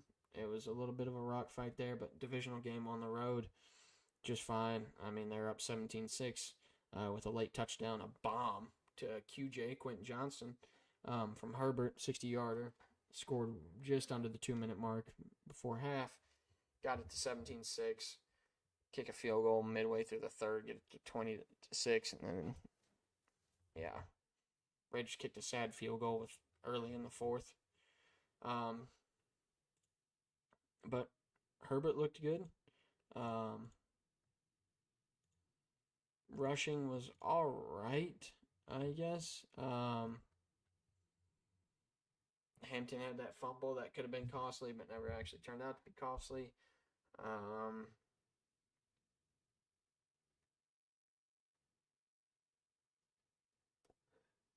What else? Yeah, I mean, their defense looked good too. They had Geno and Hell, and I said it before, and I'll say it again. Geno's going to win you some games. Geno's going to lose you some games. Geno probably won you the one last week and then turned right around and handed you that fat, stinky L right on the back end of it, saying, here you go. I'll lose you one too. I mean, 3 interceptions just did not look good. Ginty looked pretty good. He was running through some motherfuckers, mashing some face, breaking some tackles, getting back to where he needs to be. I think he's going to catch up to the speed of the game. He'll still be fine. Brock Bowers is still Brock Bowers. Meyer making a little bit of a sneaky resurgence. A tad bit. He was good. He's no Brock Bowers, but he still was a good tight end. Um, yeah. Chargers sitting primo for where they need to be to get things done. You just got to hold off a couple people. And I believe in hardball. They might be able to do it. And I know I shouldn't say that. Probably just jinx the shit out of them. It is the Chargers. They can lose in some pretty fucking gross ways too, like the Ravens do. But I think they'll be fine. They're in the catbird seat right now for this division. They'll get her done. The Raiders, yeah, Geno's gonna win you some. He's gonna lose you some. That was the definition of that one. I mean, you guys don't have the worst schedule coming up. You just got to build with some of these young guys you got. Your defense didn't look too bad for what it's worth. I think you guys will win some games, be frisky, fuck around with some people. But just let Pete Carroll build that culture, get some of these young guys going. Maybe Geno, show some real Geno shit every now and then. Makes it a little bit of a fun season, and really build from there going into next season. Yeah. I think that's it. I think that's it for the Raiders. I think that's it for the Chargers. And that is it for the All 32 this week, folks. Breaking down all the teams and games. And coming back around later this week, we'll obviously do our preview for week 3. Some big games coming up. Going to be another packed weekend. Another packed Sunday of some good old football. And obviously we have an absolute gem of a Monday night football game with the Lions going on the road to Baltimore to play the Ravens. I think that's going to be a hell of a game. And we're going to enjoy that one. We're looking forward to it, folks. But we'll talk about that later this week. Right now we're going to take a quick peek at the new top 25 rankings for college football. And the new AP top 25. Take a look at some of the changes where everybody sits. Thoughts, questions, concerns. Oh, yeah. Starting off with the top 5. Not too many changes here. I guess 1 or 2. You got Ohio State, Penn State, LSU. Still 1, 2, 3. 1, 2, 3. Right there at the top. Miami bumps up to 4. Georgia bumps up to 5. After their wins, which is understandable. Oregon slides back to 6, which Oregon starting off the next 5. Oregon 6, FSU 7, climbing up 3 spots. Texas dropping back to 8. Illinois sticking at 9. Texas A&M moving up 6 spots to number 10 to round out the top 10 after their big win over Notre Dame. Yeah, I think it's fine for Oregon to move back with the test that Georgia and Miami just had. Completely understandable. No flaw or shame to Oregon. It's just, Georgia beat Tennessee on the road, and Miami took care of another ranked team. Yeah, is what it is. Florida State moving up, I guess. I don't know why they had to move up 3 spots. I think Illinois should have probably bumped up. Texas getting dropped down 1 is, fair. They're looking bad right now. Arch is concerning. Something's wrong with that kid's mechanics, I think. I don't know. That's a bad thing to say about a Manning, but I might get pulled up in black vans and shit. Sorry, Peyton and Eli. I love you guys. And Arch and Cooper. Please don't harm me. On to the next 15. We got Oklahoma. One of my rivals this year, so can't wait to watch you guys butt fumble that right out of the top 12. Thinking you guys got a playoff spot and then fucking lose like 4 straight right at the end of the season. It's going to be magical. Number 12 is Iowa State 13. Ole Miss 14. The Bama Boys out of the Bama Crimson Tide. Number 15, Tennessee. Let's see. Everybody basically moved up 2 spots. Ole Miss and Alabama moved up 4 and 5 spots. A little bit just because they're in the SEC and they know some of these matchups coming up once they get into FCC conference play real deep. So I get that. Tennessee stays where they are after a loss to Georgia. Yeah, that's fine. Tough overtime loss at home to Georgia. make you 2-1 right there with Alabama. I think Alabama should probably be behind them in all honesty. Yeah, moving on to the next 5, you got Utah at 16, Texas Tech at 17, Georgia Tech at 18, Indiana at 19, and Vandy at 20. Getting 2 new teams that were not ranked last week in here at this portion of the top 25. Utah jumps 4 spots, Texas Tech jumps 4 spots. I think that's fine. Yeah, they didn't do anything wrong. They took care of business, did what they needed to. Georgia Tech upsetting Clemson, that was big for them. Yeah, they should be ranked. Indiana moving up 3 spots. Yeah, they got a couple tests they got to get through. Vandy, taking care of South Carolina does suck. Lenore Sellers got hurt. Otherwise, that game would be way more electric. That would have been probably an instant classic, I would say. But hey, he got hurt and they got the dub. Yeah, not too upset with that. Sort of, kind of, not really. I'll explain here in a minute. We'll get through these last 5. Michigan, number 21. Auburn, number 22. Missouri, number 23. Notre Dame at 24, taking a big drop back after their loss to Texas A&M. And then 25, USC, another unranked team, moving up and in. So to go back to the Georgia Tech Vandy, and we'll include Notre Dame in this, Georgia Tech and Vandy do deserve to be ranked. Notre Dame does not deserve to be ranked whatsoever. They're 0-2, and yeah, lost at home against Texas A&M, who's not that great. Okay, they'll get checked, trust me. And on the road against Miami, understandable. Don't have the toughest games coming up. If Arkansas gets you on the road, you're cooked. You have Purdue at home. You should take care of business there. That should be your get-right game, okay? Get-right game. But I don't think you deserve to be ranked right now. You've dropped 2 games. That Miami game you didn't look good in. The Texas A&M game you looked a little bit better in, but that's because Texas A&M is not as good. Yeah. So I think Georgia Tech and Vandy should be ranked as high as they are. Yeah, probably that's a good position for them right there, I guess. Notre Dame should be out. Though I think South Carolina and Clemson and South Florida should be completely kicked out. South Carolina losing Lenore Sellers. See what that actually turns out to be and how long, yada, yada, yada.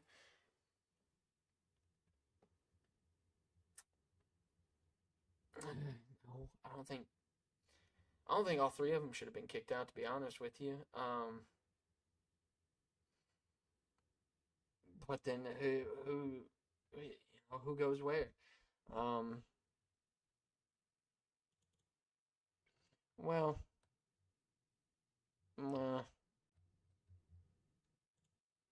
hold on. Let me see something real quick. Did I get a little ahead of myself right there? Making a statement I shouldn't have. Yes. I did forget something. Yeah, fucking no. South Carolina shouldn't have been. South Florida shouldn't have. Clemson should have. My apologies. Clemson should have been booted from the rankings. They've struggled against Troy. They got beat by Georgia Tech, and they lost to LSU. Sayonara. South Carolina, I don't believe so. South Florida, I don't believe so, just because they're wins. Yeah. It's the only things I'll change. Put South Carolina and South Florida back in. Drop Notre Dame out. I don't know who you drop out besides that. I mean, USC because they're 25, but we'll make a smooth transition here and we'll go right into Walk It, which is a follow-up to Talk It, which I had to do on right before the weekends. Just calling my shots, my hottest takes for the weekend. This week, it's always 5 takes. There's 5 hot takes across whatever. And yeah, my 5 this week were 3 upsets in the top 25 of college football, but only unranked wins are the upsets, are the upset tours. I'm taking it as a dub because there was exactly 3 upsets, but only 2 of them were unranked. One of them was ranked, that being Texas A&M against Notre Dame. The other 2, Vandy and Georgia Tech. Yeah, I thought I was onto something Saturday. Thought I had just clocked it just right. But ended up not happening. Because I was thinking maybe Florida gave LSU, give themselves a little bit of a run for the money, Jesus. And, some of these teams on the back half, I just couldn't trust all the way. But hey, we were close-ish. Still 3 upsets, so I hit that, and I did say I'll make it more specific and say it was only unranked. We got 2 unranked, 1 ranked. Oh, well. Following up on that, I did say USC will be ranked this week. They are ranked. But the team I bumped to put South Carolina USF back in, I don't know. They might have to be, but I'm chalking that up as a dub. Next one we had was Bayern Munich scores 5 or more goals this weekend in their Bundesliga matchup for soccer. And they scored. They won 5-0. Scored 5, got that done. That's another dub for old Chopsy boy here. So we're sitting 3-0. We got 2 left. And I'll tell you right now, we lost the last 2. Did not get those.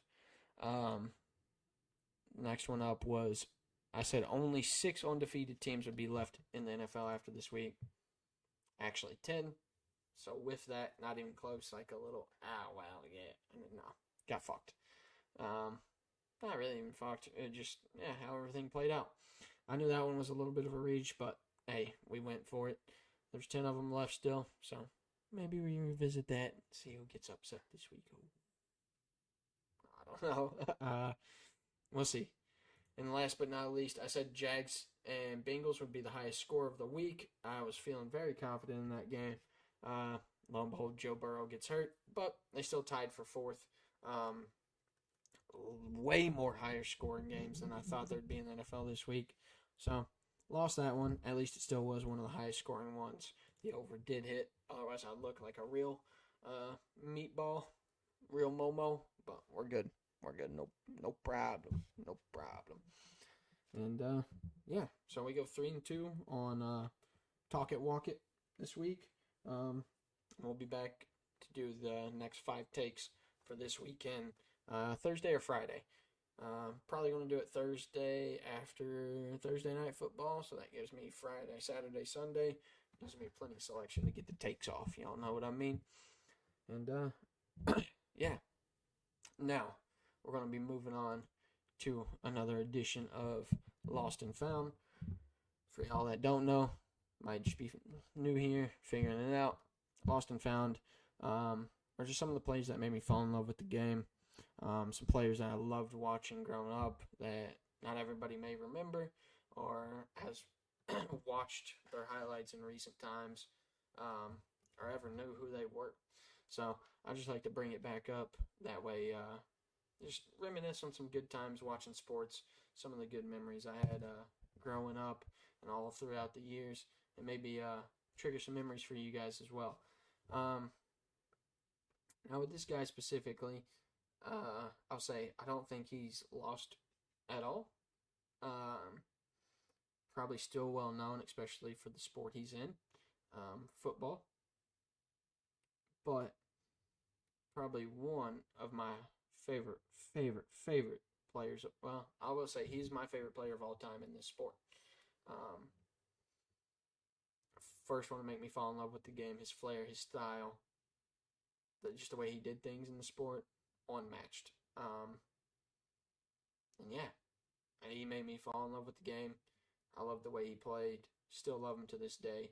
And if a lot of you guys watch football, I know I said football there. Gotcha, bitch. Brought you guys right on in. No, this is Ronaldinho. Played for Barcelona, a couple of clubs.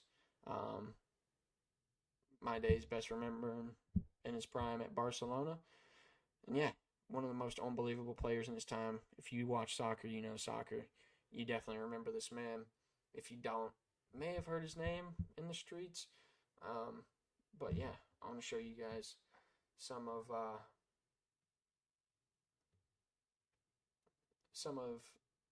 the most beautiful and creative soccer I've ever seen out of my man Ronaldinho. Without further ado, let's go ahead.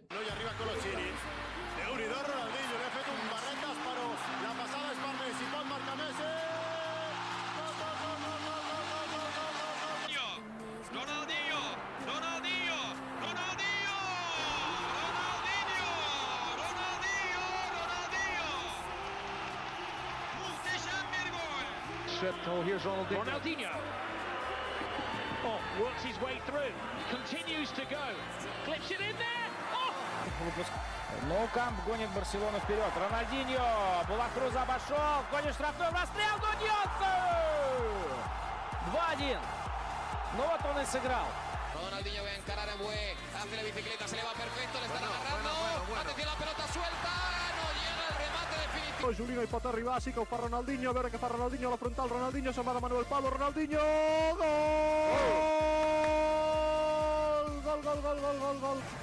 para Valencia. Ahora Ronaldinho que se ha ido de Sissoko. Ahí podemos ver el magnífico. Espalda, viene la pelota para el brasileño, en vertical, que bonito el caño sobre Guti, Ronaldinho en disparo, golpeó el Raúl Wagner to the right, Robinho to the left, still Ronaldinho. Wagner loves. Have a look at where he's looking here when he plays this pass. There you go. It's absolutely. Ronaldinho gidiyor. Ronaldinho gidiyor. Ronaldinho kaleye yaklaştı. Sol tarafa Larson'a. Vamos, jo crec que a la que es posin a marcar el tercer el marcaran segur. Mira. Ronnie.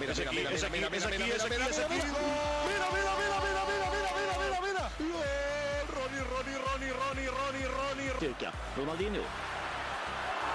Ronaldinho se scopre la sinistra.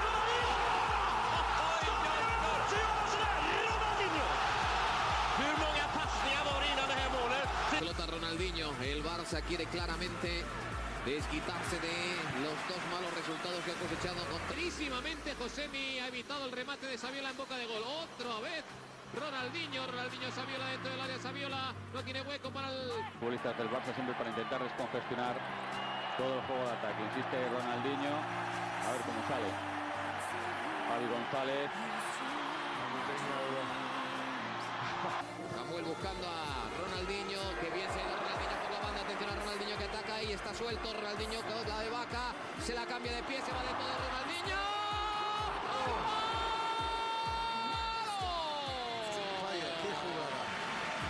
Este sí es... Eco obre cap a Ronaldinho, Ronaldinho supera ben Manuel Pablo, encara Ronaldinho amb la pilota, avança net a Ronaldinho, trepitjarà Ronaldinho, no! Ha tret Juanma, era el tercer de Ronald. Izquierda está Eto'o. Ronaldinho buscaba el cambio de ritmo.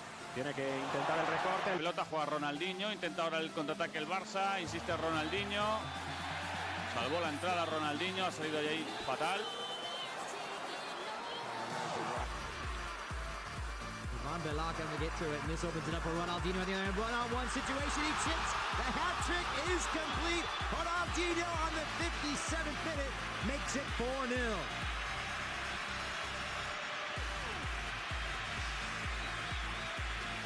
Ha de posar aquesta pilota als peus de Xavi. Controlar Ronaldinho, aquesta entrada de mig en Salgado hauria de ser targeta. Encara Ronaldinho. El cuerpo para Gio. Ronaldinho que la esconde. Madre mía, que la acaba de hacer de nuevo. Expósito que ni le ve. La pelota para Ronaldinho. Desatado en vuelo. Se va en velocidad. Y probablemente ya lo que le queda al partido. Vamos a ver si es capaz de inventar el brasileño. Encara Ronaldinho, se va de Salgado al suelo Ronaldinho. El árbitro no hace falta. Otra vez Ronaldinho ahí aguantando. Cambio de dirección ante Fosico. Qué cambio de vez de Ronaldinho. Falta finalmente de Fosico que le iba pegando por todos lados hasta que al final balón para Van Bronjor. Juega largo para Ronaldinho. Le pegó la pelota en la espalda y no la quiso controlar, pero lo ha hecho. Se va dentro del área. La saca atrás. Saviola. Partiu o pé direito, bateu. Gol! Juega el balón a Ronaldinho que se ha ido de una finta. Le sale el paso de nuevo. Expósito, la pisa Ronaldinho, la cambia de pie. Sigue Ronaldinho, entrega para Messi. Messi también se anima. Ronaldinho. Oh, lovely little skill by the Brazilian. Deco, Mota, Barça. Ojo a Ronaldinho, se va de Gravesen, puede buscar la incorporación. Ojo el cañito que le ha hecho a... La banda pegada a la línea de cal Ronaldinho. ¡Oh, madre mía, la que acaba de... Impresionante el pase para Larson Pinto! No, pero no solamente es esto lo que vamos a ver ahora, pero luego después de eso es el pase. Abrir a la banda para Ronaldinho, encara a Expósito. Ronaldinho toca de tacón por allí. Messi la manda para aparecer por el centro. Se apoyó en Ronaldinho. El recorte en el arranque de la jugada de Ronaldinho. Es Iniesta intenta jugar para Ronaldinho. Que toque, que sutil. Bueno, este no fue tanto.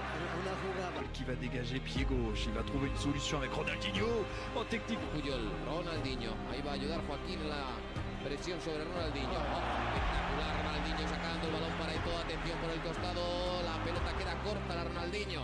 Se la esconde a Expósito. Se va Ronaldinho. Està con demasiada gente. Que balón le acaba de meter ahí. Valdés no juga mai en curt, també és un detall. Tant teva meva entre Carles Puyol i Rafa Márquez. Primer detall del partit de Ronaldinho per Silvino Lazar. De los Porto, Ronaldinho, buen caño de Ronaldinho. Última delicada. Jerry was absolutely right about that Ronaldinho record. Para Ronaldinho. Viene Ronaldinho, se marcha de Guti con facilidad, el brasileño viene para Larson. Ronaldinho, pot ser bona la jugada amb possible assistència cap a Saviola. These Brazilian players have had pretty arduous seasons. Ronaldinho que encara al Gato Romero. Se va en una bicicleta muy larga. Atención que sigue Ronaldinho, se va por el centro. Ronaldinho, fuera. Ahora sí, lució en exceso Ronaldinho. En el final de la jugada, Michael, porque todo partir à Chelsea, puis terminer sa carrière du côté de Fluminense et de Chiara.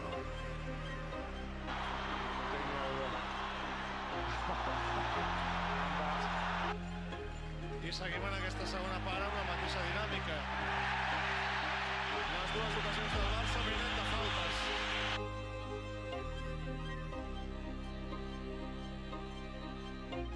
Dentro viene Cocu, viene la pelota Ronaldinho, que acaba de poner atención Ronaldinho, llega, se dejó la pelota casi a la Saviola. Duerme, encara, madre mía que le hace la cola de vaca, la pisa, la baila, saque de banda. Un jugador que ha començat en forma aquest inici de temporada. La falta ha estat sobre Ronaldinho, una falta més. Pasó al control del brasileño, busca el recorte y el balón que se pierde. Lo que ha intentado Ronaldinho, lo que ha querido hacer el brasileño. El 70% i en un moment donat pot estar al 110% i es fa el gol de l'empat. D'aprofitar els espais que creen els jugadors del Depor a canviar la seva manera de jugar i estar molt més avançats. Header only as far as Iniesta. Now Ronaldinho. Oh, it's a terrific goal. Wonderful, wonderful goal.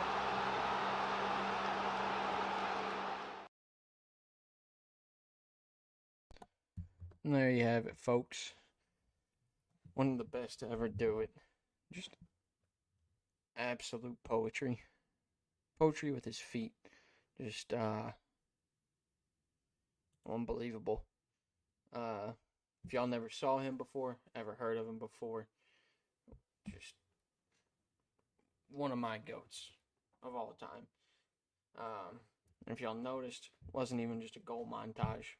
I didn't show you guys that. Just the way he made plays, things he could do with his feet, the flair, the razzle-dazzle he played with.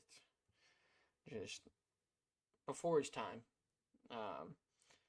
Around that time he was with David Beckham, Wayne Rooney, and those were the big guys. He was well known too, so don't get me wrong. I'm not acting like he's some unheard of guy, but been to like Beckham, Wayne Rooney. This was my guy right here. Y'all saw some of the goats he played with. Eto'o. Even saw young Messi in there. Yeah, just unbelievable. One of the best players to ever do it. One of my favorites of all time. Yeah, I just felt like he had to be on this list. He had to get talked about at some point. Today was that day. Now moving on to the bet bunker, folks. Go ahead and lock ourselves in here and get the lab coats on. We don't even need the lab coats today. We can kick our feet up, have a business casual day in the bunker. we're just going to do a recap. Recap Monday Night Football yesterday. If you guys follow Twitter, I'm telling you, follow my Twitter. Right here in the bottom, or X, whatever you like to call it now. Follow that username right there. That is where I get all my picks. That's out. For the slates, for the sessions, whatever you want to call them, for the days. I get it all out there consistently, and making sure I'm doing it consistently. So that way y'all get the plays too. Follow over there. I'm working on getting TikTok and Instagram figured out. I ain't no graphic designer, but I'm trying to figure it out so we can get the pics posted there as well. But me not being a graphic designer, that shit takes a long time. Me picking the picks, I don't always do it early. I don't do it in the beginning of the week, middle of the week. I usually do it either the night before. I may get an idea the night before, then sleep on everything and make my decision in the morning. So a little bit of a time crunch, but I'm working on figuring it out so we can get it all out on the platforms. But telling y'all right now, follow Twitter. Fuck, even turn on the notifications if you really want the picks that bad. But this week, I wouldn't blame you if you didn't want them, didn't follow them, because we'll go ahead and jump right into it. Monday Night Football, we took the Bucs money line. They pulled it out in that crazy finish. That was a wild ride. Plus money there, plus 125. So that was a big win. But we turned around, took the Raiders plus 3. I personally took the Raiders plus 4.5. Bought a 1.5 there because that felt like the right spot. Felt like them being at home, divisional game. Chargers coming back from Brazil. They had a chance to keep it close. Figured they probably didn't win it. It'd be a miracle if they did. Yeah. And then they got their backs blown out. So we went 1-1 in Monday Night Football, which put us at 5-10 on week 2 of the NFL season. An absolutely disgusting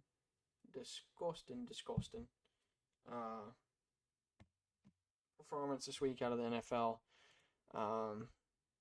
Yeah, got to be better. Puts us at 13-6 overall. We went 8-6 last week, which is week 1, figuring some things out. We had a rough start. I mean, we started out 1-5 through the first 6 games, and then we came back and went 7-1 to close it out. But yeah, this week was just absolutely ugly. Didn't hit a prop bet either to really save us. Last week 8-6 with a plus 800 prop parlay bet. Not too bad. Pretty good week. Start week 1, start out up money, feel good, and then come into this week and just get our fucking teeth kicked in. So that was tough. That was real tough. In NFL slate, but we'll bounce back. It's week 2. There's a lot of things going on, and one, if you ever think you got it figured out, you don't. And there's just too much volatility in the first couple weeks, trying to figure things out, thinking, how some things are going to work. The way it looks on paper, it's not the way it's going to end up on the field. So, got to do the eye test. You got to watch these games. You got to figure it out. So, we'll move on. 5-10 week 2 puts us, 13-16 overall for the season. Yeah, 13-16 overall for the season. But we'll bounce back. We will be back. Yeah. Other sports, not too bad. We went 8-5 in soccer this weekend. Couple beats there. 2-3 tough beats. The other 2, just I picked wrong. I fucked up. That's on me. Went 14-7 in college football in week 3. So, pretty good week in college football this week. I got to do the totals on what the overall is through the season, but should be up money for sure on that. And next episode, I'll let you guys know exactly. What is it? Let's see. We went 2-1, 7-7. Oh no, I do have it tallied up. I'm dumb. Yeah, we're sitting at 32-20-1 for the college football. So 32-20-1, not too bad. We did have a little bit of a midweek last week going, or 2 weeks ago. in the official start, going 7-7-1, but 9-5 and 14-7, back-to-back weeks. That's positive money. We're making money. We'll never complain about that. Still some things to get better, but hey, we're still learning about these teams. So, all in all, not too bad. Up money, I guess, overall, because what would that put our overall record through all sports? That'd be 22. I mean, shoot, would we be up? Or did NFL just tank us overall? Because, what is that? That's 27. So we won 27. And we lost 22. So, yeah, over 500. With a couple plus money winners in there. But football's hard to count. Soccer, football is hard to count. Because those odds are so twisted and can be heavy. So, yeah. But overall, in American football, 19 and 17 week, NFL really drug us down. College football was good, but we'll bounce back. We're tuning in. We're locking in. We're getting better. It's going to be what it is. Go from there. Yeah. Nothing else to really report in the bunker. That's all we got. Just recapping a little bit. Looking forward to a lot of big games this weekend. Some fun games. And yeah, picks will be coming out. Like I said, tune into that X account and make sure you're looking at all the picks if you want to follow along, see what I'm taking, and listen along to the podcast. Tune into the live stream because I break it down, my thoughts behind it. Hey, maybe you guys have some thoughts. I tell you something, and reinforces your thoughts, changes it, helps you out. Try to help make everybody a little bit of money around here. Anyways, we're going to move on to wrapping up the show, folks. It's getting late in the night. It's almost midnight here in good old state of Texas, Central Time. So, wind down. We got the normal stuff. The tweet of the day, the song of the day. And for tweet of the day, we're going to go with one of my favorites. Make sure that screen switched over. Yes, sir. Just to follow up on Phil Mickelson's awful take that I don't know if any of you saw, but earlier this year, Phil Mickelson ripped off a take saying, here's a hot take. Does Scotty win in 2025 before the Ryder Cup, ? I don't think so, period. And our helpful friend here, Kyle Porter, at Kyle Porter NS on X.com, gave us a little recap and said, Scotty sends this tweet, 15 tournaments, 15 top 8 finishes, 6 wins, 2 major championships, 196 under par, 45 rounds in the 60s, $25.2 million in prize money. I know we were just talking about bets, and I may have some bad bets, and I may have just had a tough week in the NFL. But that's a pretty tough take. I'll tell you folks right now, if I ever have a bad take like that, you guys let me know. You tell me, and I will let you guys pick a punishment, because that cannot go, that just can't go unpunished at all. Somebody's got to be held accountable for that. And I think Phil Mickelson's sort of been held accountable with all the money he's lost in gambling over his lifetime. But that's top tier fucking dog shit. Top tier awful. Fucking awful, Rick. Fucking awful. Don't mind my Bubbles impression. If you don't know who Bubbles is, probably best you don't. It'll just melt your brain if you do know who Bubbles is. And my impression was even somewhat decent to trigger to you. Yeah, buddy, we're in the gutter. Well, anyways, last thing of the day. We're going with song of the day. Showing y'all new music. Hoping to get some new music from y'all. Y'all let me know. Y'all let me know what you think about some of the past song of the days. And this one too. Today we got Highwayman by the Highwaymen. One of the most legendary country groups of all time. One of the best songs of all time in my opinion. I'm just getting my Mount Rushmore songs and musicians off right now. In these first couple. Ish. Sort of, kind of not really. But this one right here is definitely an all-time favorite. all-time classic, one of my favorites. Always will be, always has been. And I'll leave you guys with that. We'll be back on Thursday, folks. Taking a day off tomorrow and Wednesday. Back Thursday and all through the weekend, Friday, Saturday, Sunday. And until then, folks, peace and love. Keep it real.